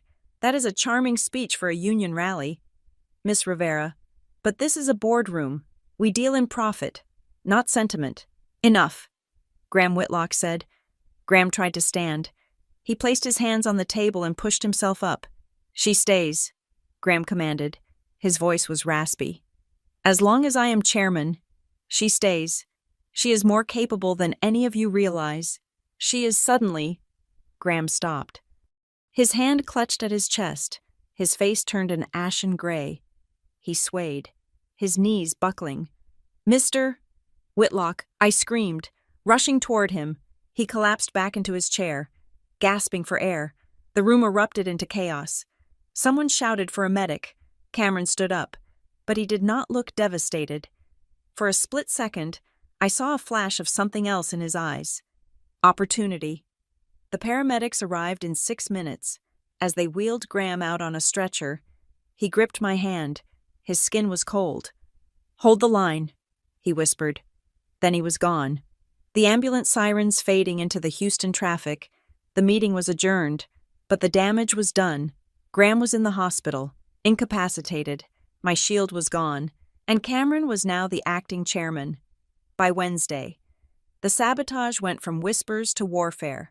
I arrived at my office to find Derek waiting for me again. This time, he looked angry. "Did you authorize the cancellation of the Vertex Tech Summit contract?" he asked. I frowned. "What, no? That is our biggest event of the quarter. It is worth $2 million in revenue." Derek spun his laptop around. "An email was sent from your account at 2 o'clock this morning," he said. "It informed the client that we were overbooked and could not honor the reservation. They are furious. They are threatening to sue." I stared at the screen. It was my email signature. It was my phrasing. But I had been asleep at 2 o'clock. I did not send this. I said, "Someone hacked my account." Derek looked skeptical. "It says the login came from your IP address. Brooklyn." I felt the walls closing in. This was not just a smear campaign anymore. This was a frame job. They were manufacturing cause for dismissal. If I lost the job for negligence, I would lose credibility. If I lost credibility, revealing my identity as the heir would look like a desperate lie to save my skin. "I need the server logs." I said, "You need a lawyer," Derek replied. "Cameron has already called legal. He is preparing a motion for gross incompetence." I walked out of the office. I needed air. I needed to think. I took the elevator down to the basement archives, a place where no one went. I sat on a stack of old banquet chairs, my head in my hands. I was fighting a ghost. I could not fight digital signatures and invisible enemies. A door opened. I stiffened, expecting security to escort me out. It was not security. It was Marianne Klein. Marianne was the chief financial officer of Whitlock Haven. She was a woman of steel, known for her sharp bob haircut and her ability to make grown men cry over budget variances. We had never spoken more than 2 words to each other. She walked over and stood in front of me. She was holding a tablet. "You look like you're about to fold," she said. I looked up. They forged my signature. "Marianne, they are deleting me." She nodded. "I know. I saw the timestamps. The email was sent while the security system shows your badge was logged out of the building. But Cameron's IT guys forgot to check the physical access logs." "Why are you telling me this?" I asked. Marianne sat on a box of files next to me.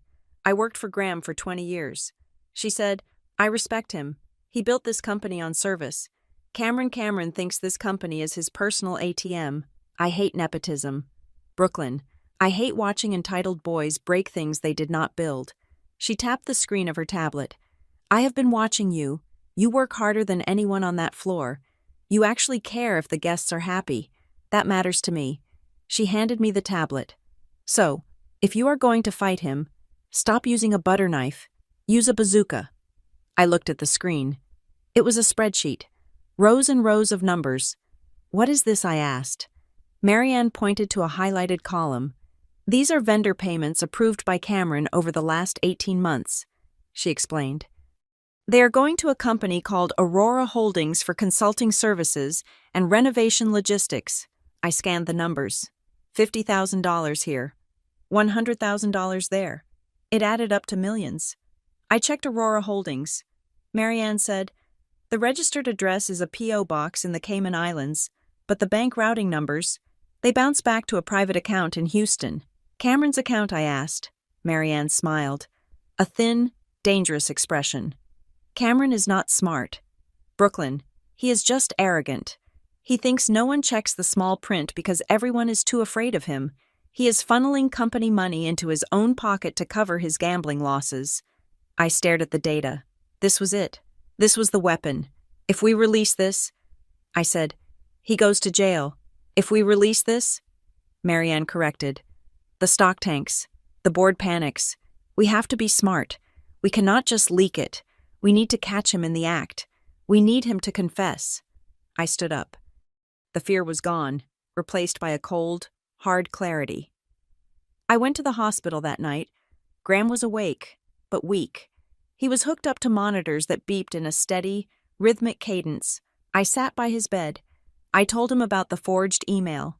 I told him about Marianne. I told him about Aurora Holdings. He closed his eyes for a long moment. When he opened them, there was sadness there, but also resolve. "He is my blood," Graham whispered, "but he is a cancer to this family." I held his hand. "I can stop him." "Graham, but I have to destroy his reputation to do it." Graham squeezed my hand. "Listen to me. Brooklyn," he rasped. "Do not win by becoming them. Do not use rumors. Do not use lies. Do not use the press."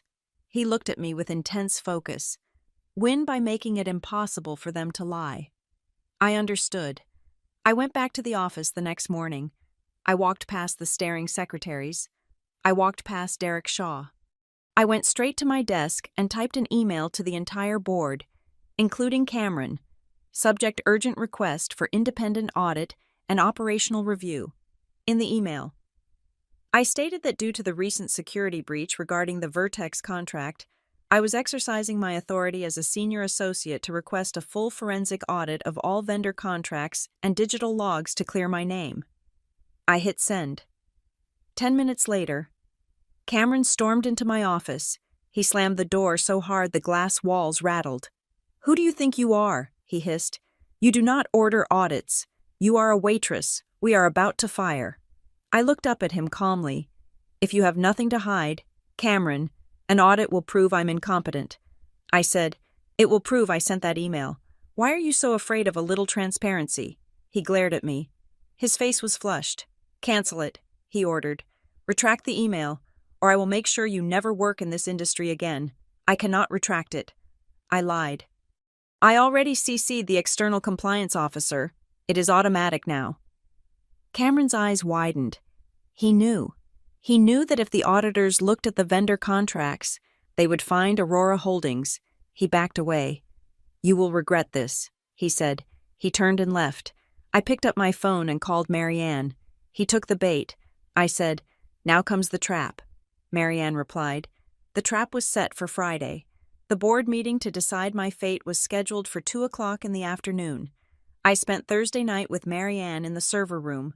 We were not just pulling data, we were setting up a presentation. We linked the security camera footage from the night the email was sent, which showed an empty office with the digital logs. We overlaid the financial transfers to Aurora Holdings, but the final piece was the most important. I needed Cameron to say it. I needed him to admit that the company was his to steal from. I sent him a text message on Friday morning. "I know about Aurora. I want a deal." It was risky. If he went to the police, it could look like blackmail. But I knew Cameron. He did not go to the police. He made deals. He replied 3 minutes later, "Boardroom B, 12 o'clock, alone." Boardroom B was the smaller conference room. It was soundproof. It was where the dirty deals happened. I walked in at 12 o'clock sharp. Cameron was waiting. He looked tired, manic. "How much do you want?" he asked. I sat down. "I don't want money." "Cameron, I want you to resign." He laughed, a harsh barking sound. "Resign. You are insane. I am the Whitlock heir. I own this place. You are stealing from this place." I said, $5 million to a shell company. That is embezzlement. He slammed his hand on the table. "It is my money," he shouted. "It is my family's name on the building. I earned it. I deal with the unions. I deal with the investors. I deal with the old man's slow decline. I deserve every penny." He was shouting now, pacing the room. "You think a few spreadsheets scare me? I will bury you. Brooklyn, I will make sure everyone knows you are just a greedy little stray who tricked a dying man." "I will." He stopped. I was looking at the smoke detector on the ceiling. A tiny red light was blinking. "What are you looking at?" he demanded. I looked back at him. "I am looking at the new audio-visual system we installed last week." I said. Cameron followed my gaze. He saw the camera lens hidden in the fixture. He saw the red recording light. I stood up. You said win by making it impossible for them to lie. I whispered to myself. The door to the boardroom opened. Marianne walked in. Behind her were 2 members of the External Audit Committee. Behind them was the head of legal. They had been in the viewing room next door. They had heard everything. They had heard the confession. They had heard the rage. Cameron looked at them. He looked at me. His face went white. This is illegal, he stammered. This is entrapment.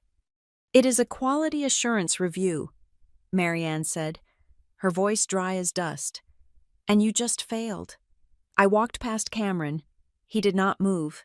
He was frozen. A man realizing that the ground he stood on had been gone for a long time. I walked out into the hallway. My heart was pounding, but my hands were steady. I had not used my name. I had not used my DNA. I had used the truth. But as I walked toward the elevators, I knew this was not the end. Cameron was wounded, but he was not dead, and a wounded animal is the most dangerous kind.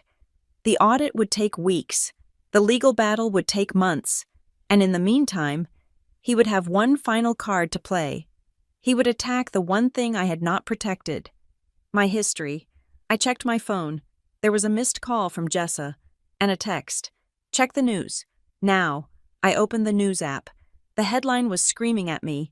Secret daughter or con artist, the $1 million lie behind the Whitlock heiress. Wade had gone to the press. The silence in the intensive care unit was heavier than lead. It was a suffocating, pressurized silence, broken only by the rhythmic hissing of the ventilator and the sterile beep of the heart monitor. Graham Whitlock lay in the bed, looking smaller than I had ever seen him. The man who could silence a boardroom with a single glance was now reduced to a fragile network of tubes and wires. His skin was the color of parchment, and his chest rose and fell with a mechanical, forced rhythm. I stood by the window, looking out at the Houston skyline. It was raining, a gray, miserable drizzle that blurred the lights of the city. My phone was vibrating in my pocket, a constant, angry buzz. I did not check it. I knew what it was. It was the world outside exploding. Marianne Klein walked into the room. She looked exhausted. Her sharp bob was slightly disheveled, and she was holding a tablet like a shield. He made the move, she said quietly. Her voice was flat. I turned from the window. Cameron. Marianne nodded. He called an emergency board meeting 20 minutes ago.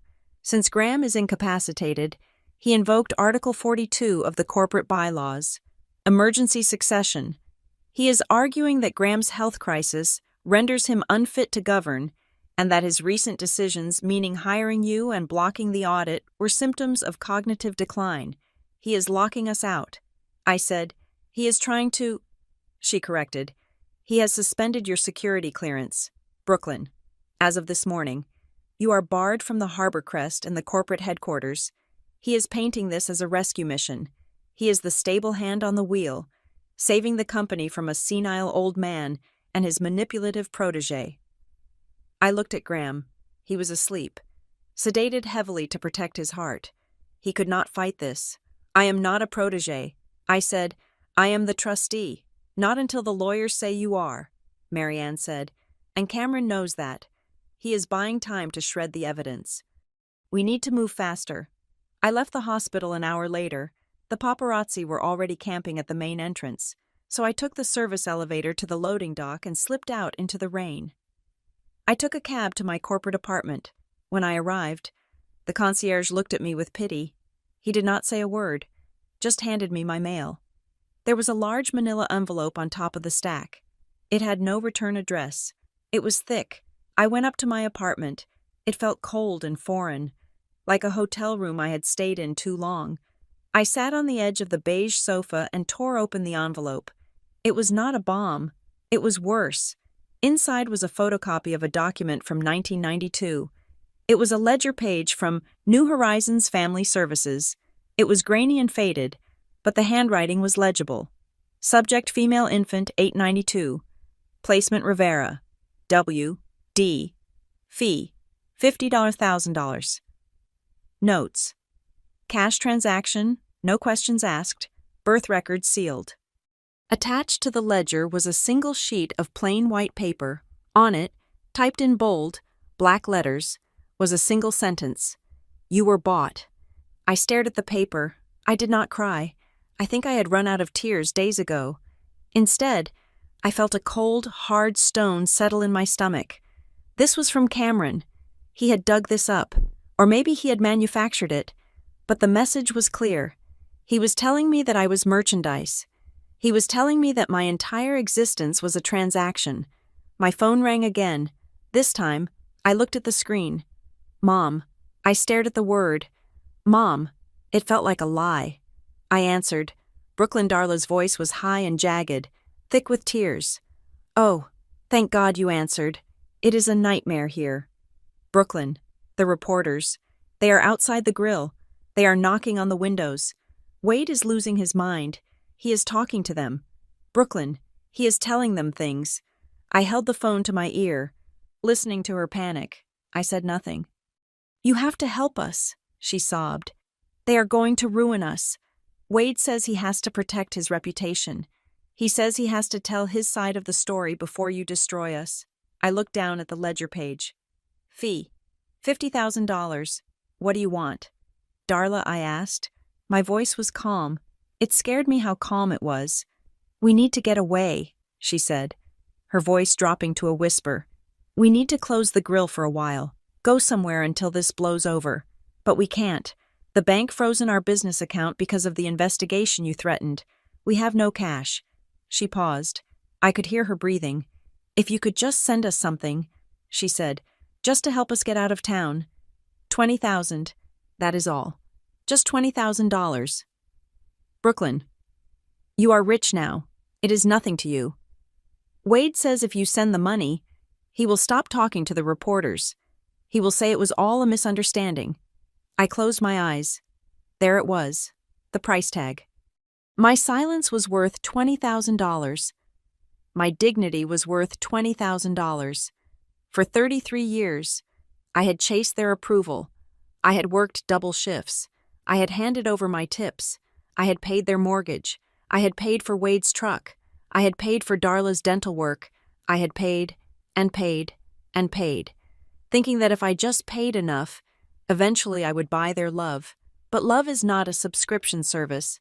I opened my eyes. I looked at the rain hitting the window. No, I said. There was a stunned silence on the other end. What Darla whispered. I said no. I repeated, I am not sending you $20,000. I am not sending you $20. But Wade will talk, Darla cried, her voice rising to a shriek. He will destroy you. He will tell them you are ungrateful. He will tell them you abandoned us.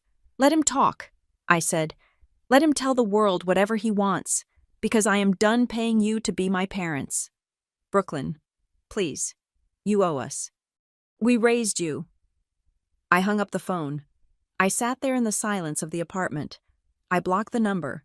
It was not a violent act. It was a surgical one.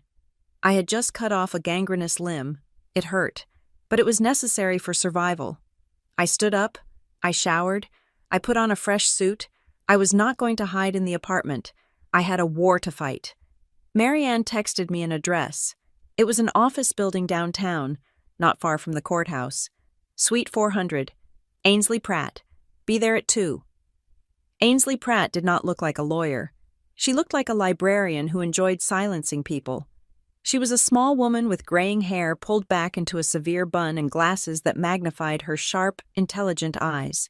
Her office was not filled with mahogany and leather like Graham's study. It was filled with whiteboards and boxes of files. Sit, Ainsley said, not looking up from a document she was marking with a red pen. I sat. Marianne was already there, pacing by the window. Marianne tells me you are the secret Whitlock heir, Ainsley said, capping her pen, and that Cameron is trying to bury you before the body is even cold. Graham is not dead, I said. To the law. He might as well be. Ainsley retorted. She took off her glasses and looked at me. Listen to me. Miss Rivera, I specialize in estate litigation. I have seen families tear each other apart for a fraction of what is at stake here. Cameron's play is textbook. She stood up and walked to a whiteboard. She wrote 2 phrases in large, black letters: undue influence, identity fraud. He is not just going to attack your claim, Ainsley explained. He is going to attack the timeline. He will argue that you targeted Graham Whitlock, that you, a struggling waitress, found a vulnerable, lonely old man and manipulated him into believing you were his long-lost granddaughter. He will say the DNA test was faked or that the sample was compromised, but the test was independent. I argued. It doesn't matter, Ainsley said. In civil court, he doesn't have to prove you are a fraud beyond a reasonable doubt. He just has to create enough doubt to freeze the assets. He will drag this out for 5 years. He will drain the trust with legal fees while he stays in control of the company. She turned to me. And while he does that in court, he will try you in the media. He will leak stories about your parents. He will leak stories about your debts. He will paint you as a predator. Can you handle that? I thought about the ledger in my apartment. I thought about Wade's blackmail. I have nothing left to hide. I said, my parents sold me for $50,000. Let him print that. Ainsley paused. She looked at me with a flicker of respect. Good, she said, because if we are going to win this, we cannot play defense. We have to prove that Cameron is unfit to serve as trustee. We have to prove the embezzlement. Marianne gave me the data on Aurora Holdings. It is strong, but it is circumstantial until we have the audit results, and Cameron will burn those records before the auditors get in the door. We need something else, Marianne said. We need the kill switch. Graham must have left something. He knew Cameron was dangerous. He wouldn't have left you exposed without a weapon. I shook my head. He gave me the job. He gave me the truth. That is all. Think, Brooklyn. Ainsley commanded. Graham Whitlock was a strategist. He didn't just hand you a legacy, he handed you a puzzle. Is there anything else? Any document? Any safe deposit box? I thought back to the diner. The note. Your tip is the truth. I stood up. I need to go for a drive. I said, where Marianne asked, back to the start. I said, I drove to Galveston. It was reckless. Perhaps the press was swarming, but I took the back roads. I parked 3 blocks away from the Gulfview Grill and walked through the alley. It was dark now. The grill was closed. The windows were dark. A closed for maintenance sign hung on the door. I peered through the glass. The streetlights cast long shadows across the empty tables. I looked at table 12, the corner booth. I remembered the day Graham Whitlock walked in. I remembered the fear. I remembered the judgment. And I remembered the $0 tip. Why 0, I asked myself. He could have left $100. He could have left a penny. But he left nothing. Your tip is the truth. Wade had called it an insult. I had called it a test. But Graham had said something else. Character is choice. He had stripped away the transaction. He had removed the money from the table to see what remained. I stood there in the dark alley, and I realized something. The note. I still had it. It was in my wallet. I had carried it like a talisman since that day. I pulled it out. The cream paper was soft from wear. I unfolded it under the dim light of a street lamp. No tip. Your tip is the truth. Bring the receipt. I had brought the receipt. I had given it to him, but he had let me keep the note. Why I ran my thumb over the paper. It felt thick, thicker than normal stationery. My heart started to beat faster. I turned around and ran back to my car. I drove back to Houston, breaking the speed limit. I did not go to the apartment. I went to the hospital. I badged into the ICU. The nurses knew me now. They let me pass. Graham was awake. His eyes were open, staring at the ceiling. He looked frail, hanging on to life by a thread. I walked to the bedside. Graham. I whispered. He turned his head slowly. His blue eyes focused on me. They were cloudy, but the intelligence was still there, burning behind the fog of medication. I went to the grill. I said, I looked at the table. He blinked. A slow, deliberate movement. The note, I said, pulling it from my pocket. You let me keep it. Why Graham's lips moved. His voice was a dry rattle, barely audible over the hiss of the oxygen. Not just an invitation, he wheezed.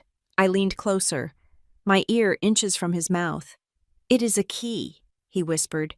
He raised a trembling hand and tapped the paper in my hand. Then he tapped it again. Open it, he breathed.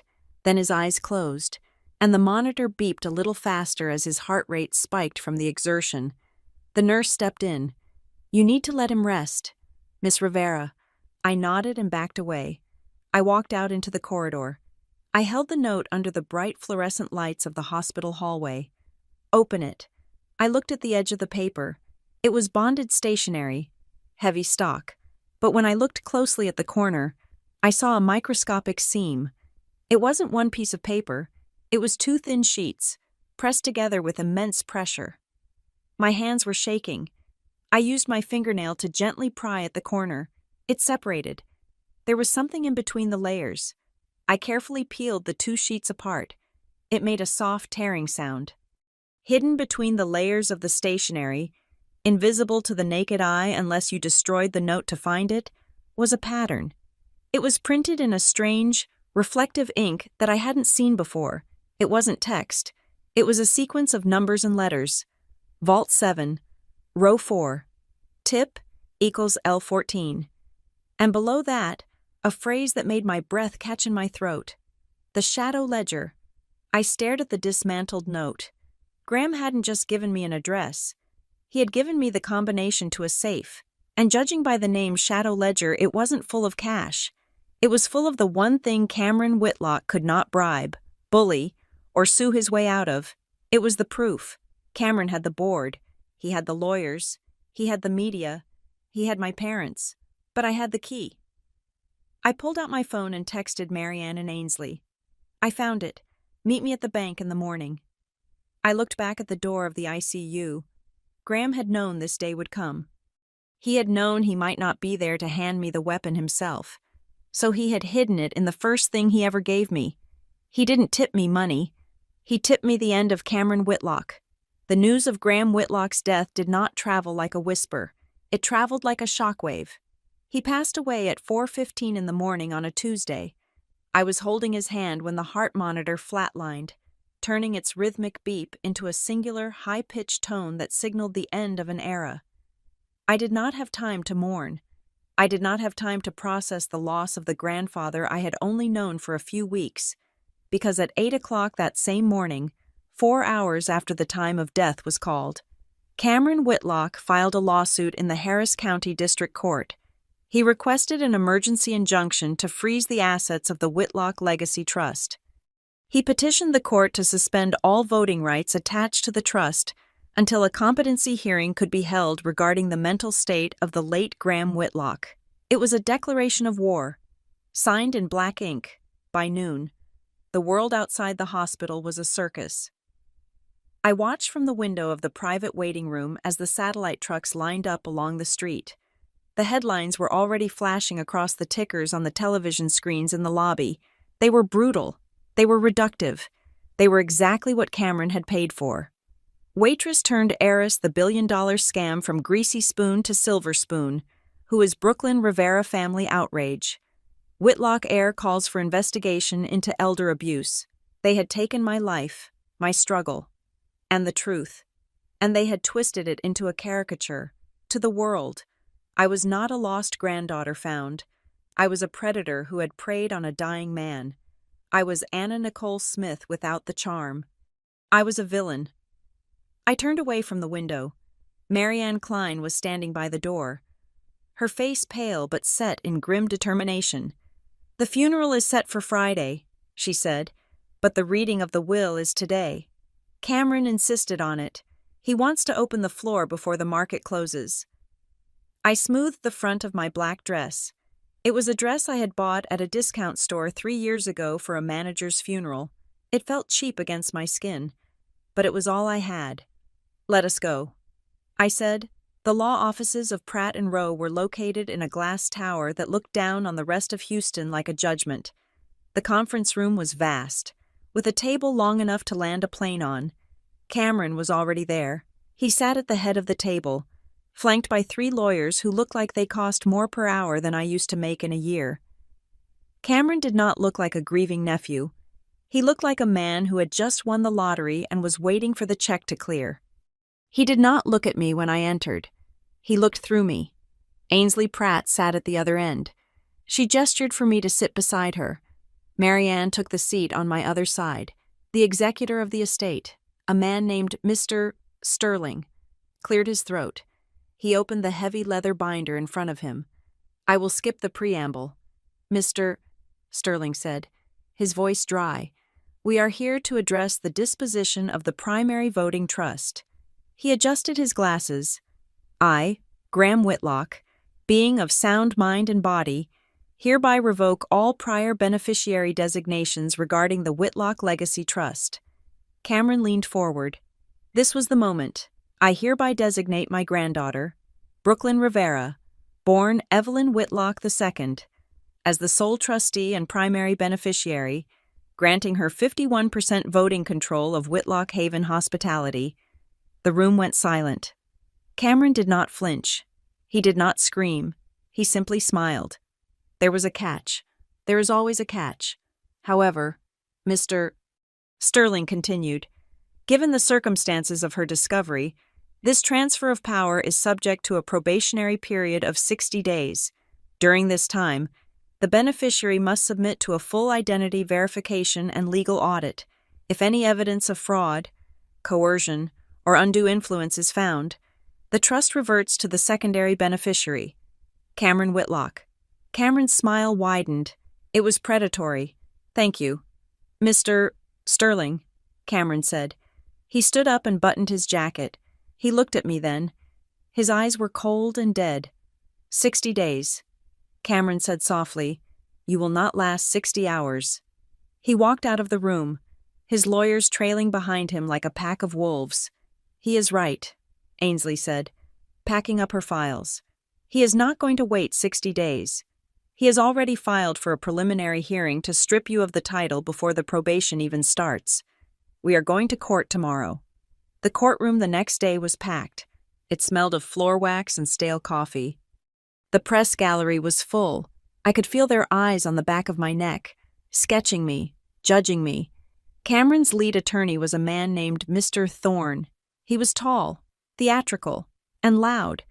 He paced in front of the judge, a stern woman named Judge Harper, and painted a picture of me that was so horrific I almost believed it myself.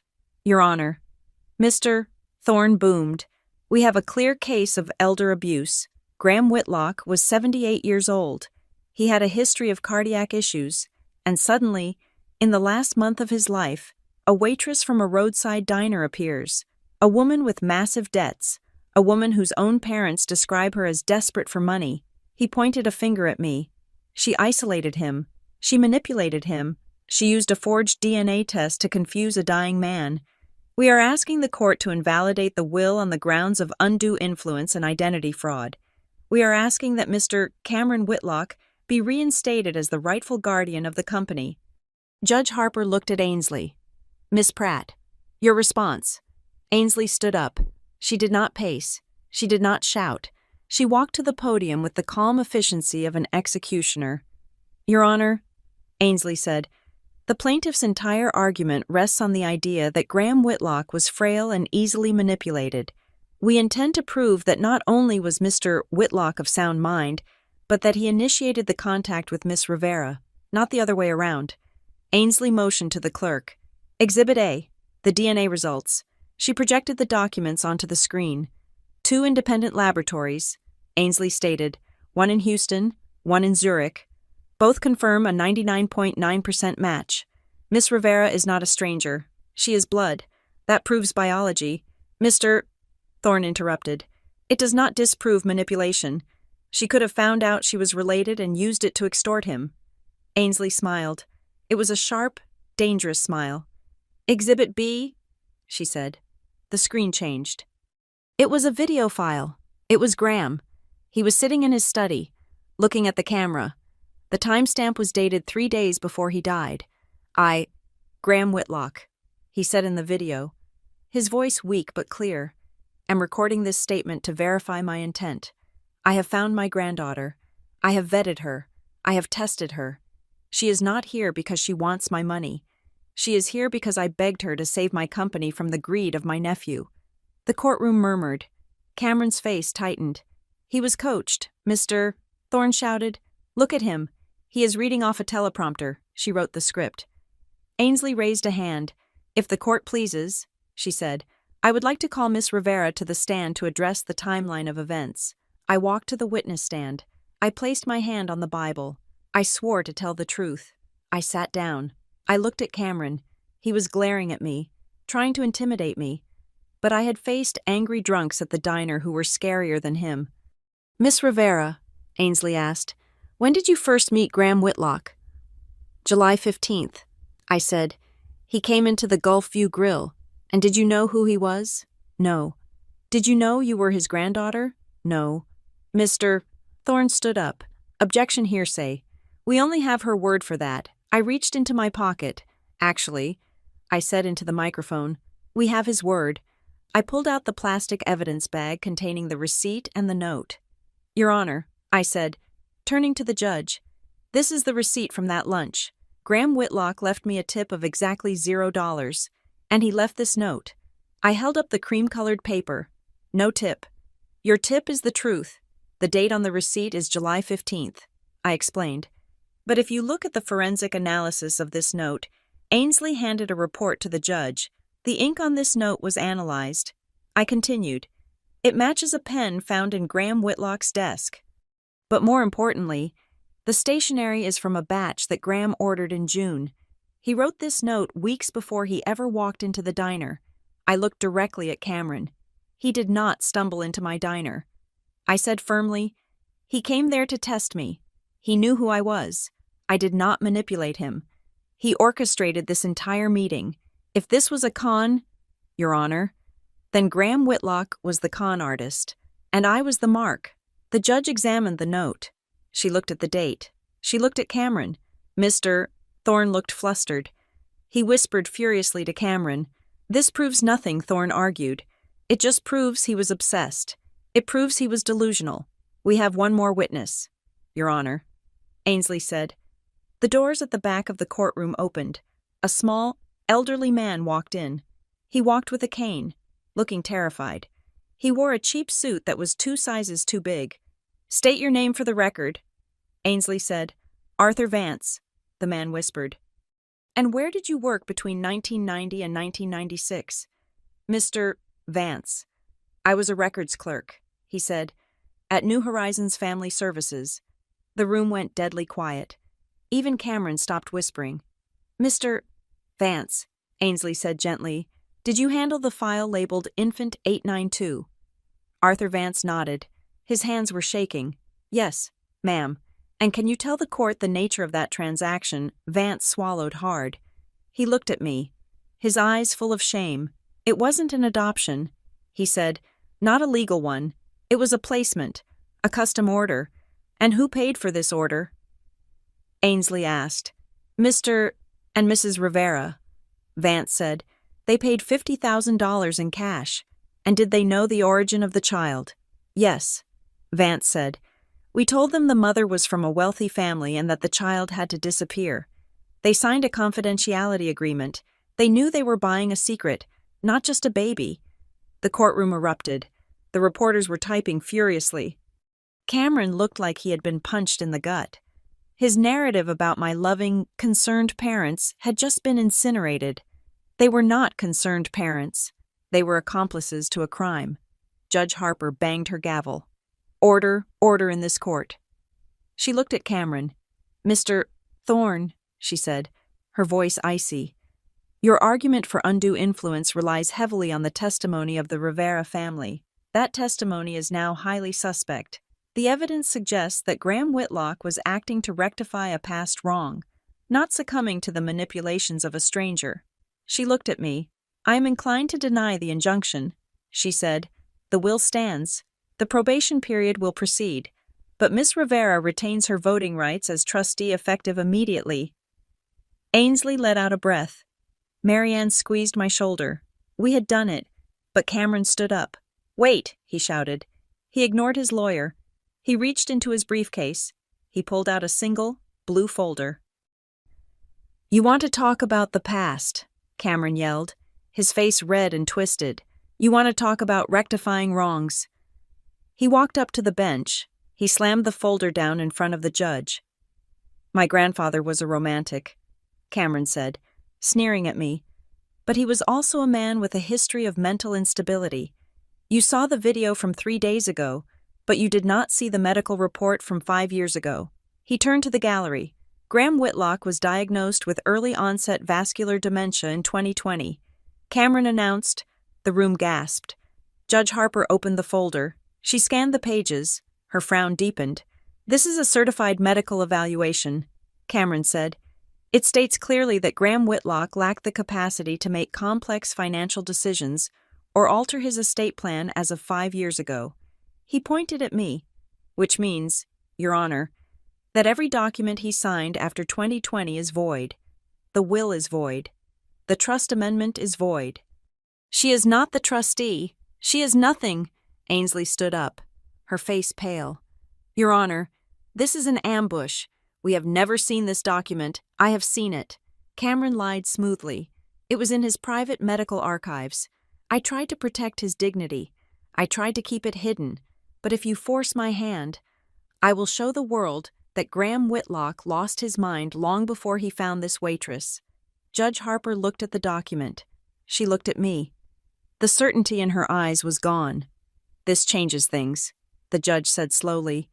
"If this medical report is authentic, it predates the will." She banged the gavel. "I am granting a temporary stay on the transfer of power. The court will recess for 72 hours to authenticate this medical report. Until then, the assets remain frozen." Cameron turned to me. He smiled. It was the smile of a man who had just played an ace when everyone thought the deck was empty. "Welcome to the family. Brooklyn," he whispered as he walked past me. "We played dirty." I stood there, stunned. The victory had been snatched away in seconds. I looked at Ainsley. "Is it real?" I asked. "Did he really have dementia?" Ainsley shook her head. "Graham was sharp as a tack until the end. You know that. I know that. Then it is a forgery," Marianne said. "A damn good one. But we have 72 hours to prove it," Ainsley said, packing her bag frantically. I looked at the blue folder on the judge's bench. "We don't need 72 hours, I said, thinking of the code Graham had left me in the note. "Vault 7, row 4. I looked at Marianne. "We need to get to the bank," I said. Cameron thought he had won with a piece of paper. He didn't know I had the rest of the library. The 72 hours of the court recess felt less like a pause and more like the holding of breath before a gunshot.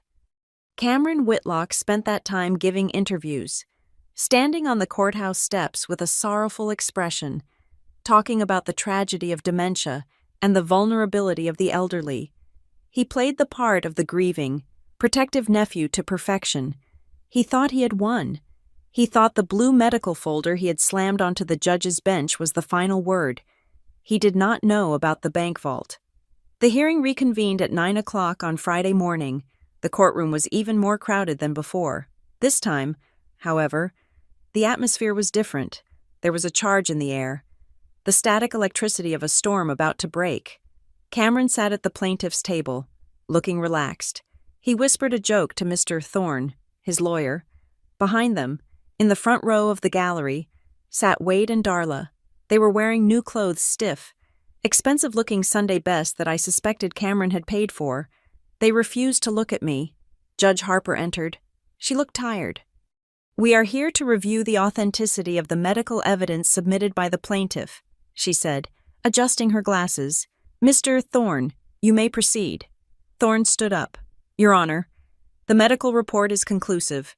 Graham Whitlock was diagnosed with vascular dementia 5 years ago. He was legally incompetent. Therefore, the will is void. The trust amendment is void. This entire charade is over." He sat down, smug satisfaction radiating off him like heat. Judge Harper turned to Ainsley Pratt. "Miss Pratt." Ainsley stood up. She did not bring a folder. She brought a heavy, metal banker's box. She placed it on the table with a loud thud that echoed through the room. "Your Honor," Ainsley said, her voice cutting through the silence. "The plaintiff claims Graham Whitlock was incompetent. They claim he did not know what he was doing. They claim he was a victim. She opened the box. We would like to submit new evidence. This evidence was retrieved yesterday morning from a safe deposit box at the First National Bank of Houston. It was accessed using a code hidden within the very note Graham Whitlock left for Brooklyn Rivera at the Gulfview Grill. Cameron frowned. He leaned forward, his eyes narrowing. Ainsley pulled out a flash drive and handed it to the bailiff. "Please play file number 1, she said. The large screens in the courtroom flickered to life. The date stamp in the corner of the video read, October 14th, 2020. The image showed a conference room. Seated at the table was Graham Whitlock. He looked younger, stronger. Sitting across from him were 3 people, a notary public, a high-ranking judge from the appellate court, and Dr. Eris Thorne, one of the leading neurologists in the country. I stared at the screen. Graham spoke. "My name is Graham Whitlock," he said to the camera. "Today is October 14th, 2020. I am here to undergo a full cognitive evaluation and competency hearing. I am doing this because I suspect that in the future, my nephew, Cameron Whitlock, may attempt to challenge my mental state to seize control of my company." The courtroom gasped. It was a collective intake of breath that sucked the air out of the room. Cameron went white, his mouth opened, but no sound came out. On the screen, "Doctor." Thorne conducted a series of tests. Graham answered every question with sharp, biting clarity. At the end of the video, the doctor turned to the camera. "I certify that Graham Whitlock is of sound mind, superior intellect, and full legal capacity," the doctor said. "Any claims to the contrary are medically unfounded." Ainsley paused the video. She turned to Cameron, who was now gripping the edge of the table so hard his knuckles were colorless. Graham Whitlock did not have dementia. Ainsley declared.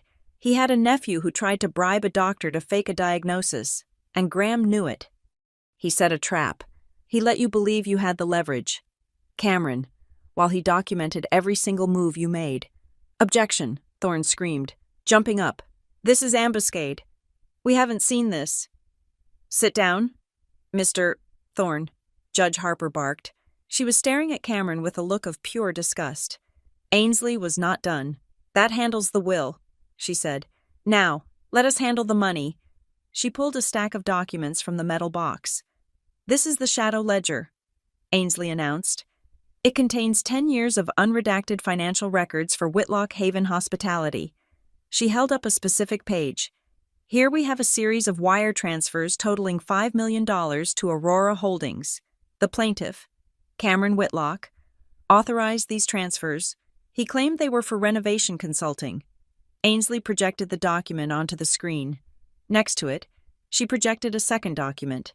"This is the incorporation paper for Aurora Holdings," she said. "It lists the sole beneficiary as Cameron Whitlock." She turned to the jury box. Though there was no jury, only the court of public opinion. "He was not paying consultants, Your Honor. He was paying himself. He was stealing from the company. And when Graham found out and threatened to expose him, Cameron tried to declare him insane." Cameron stood up. He was shaking. It wasn't fear anymore. It was the wild, cornered rage of a narcissist whose mask had shattered. "That is a lie," Cameron shouted, his voice cracking. The old man was senile. He didn't know what he was doing. He let a waitress manipulate him. He pointed a trembling finger at me. "I did not steal anything. I built that company while he was chasing ghosts. I knew about her. I knew about this little fraud before she even walked into the diner." The room went deadly silent. Ainsley smiled. It was the smile of a hunter who just heard the trap snap shut. She walked over to the witness stand. "I am sorry. Mr. Whitlock," she said softly, "did you just say you knew about Brooklyn Rivera before she walked into the diner?" Cameron froze. His eyes darted around the room. He realized his mistake. "Throughout this entire trial," Ainsley said, her voice rising, "you have claimed that Brooklyn was a stranger who targeted your grandfather. You claimed you had no idea who she was until the will was read. But if you knew about her before," she let the implication hang in the air like a guillotine blade. "If you knew," Ainsley continued, "then you knew she was the heir, and you tried to destroy her preemptively." Cameron sank back into his chair. He looked small. He looked defeated. But I was not done. There was one more lie that needed to die today. I stood up. Your Honor, I said, I have one final piece of evidence from the vault. I walked to the gallery. I walked right up to the railing where Wade and Darla were sitting. They looked terrified. They tried to shrink into their seats. I held up a document from the metal box. It was the original copy of the consulting agreement between Graham Whitlock and the Gulfview Grill, dated 1 week before the lunch.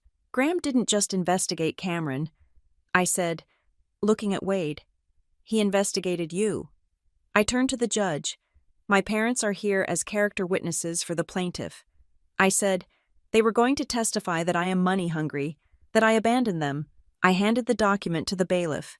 This is a sworn affidavit from a private investigator Graham hired. I said, it details a conversation with Wade Rivera in which Wade demanded $50,000 in exchange for keeping my identity secret. When Graham refused to pay, Wade went to Cameron. I looked at Wade. Tell the court. Wade, I said, my voice steady. Tell them how much Cameron paid you to sit in that front row today. Tell them the price of your daughter. Wade looked at the judge. He looked at Cameron, who was staring at the floor. He looked at the reporters, whose cameras were trained on his sweating face. He crumbled. We needed the money, Wade whispered. The business was under. Cameron, Mr. Whitlock, he promised he would pay off the mortgage if we helped him. Darla started to sob. It wasn't a pretty sound. It was the sound of total humiliation. We didn't mean to hurt you.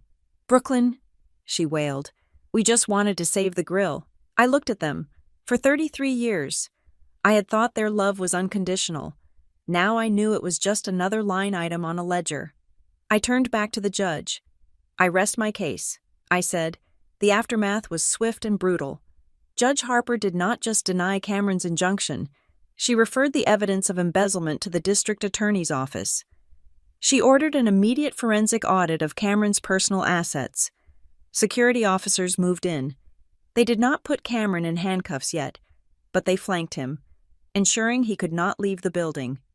The board members who had supported him were already on their phones, frantically trying to distance themselves from the blast radius. I walked out of the courtroom. The hallway was a sea of microphones and cameras. The questions came like a tidal wave.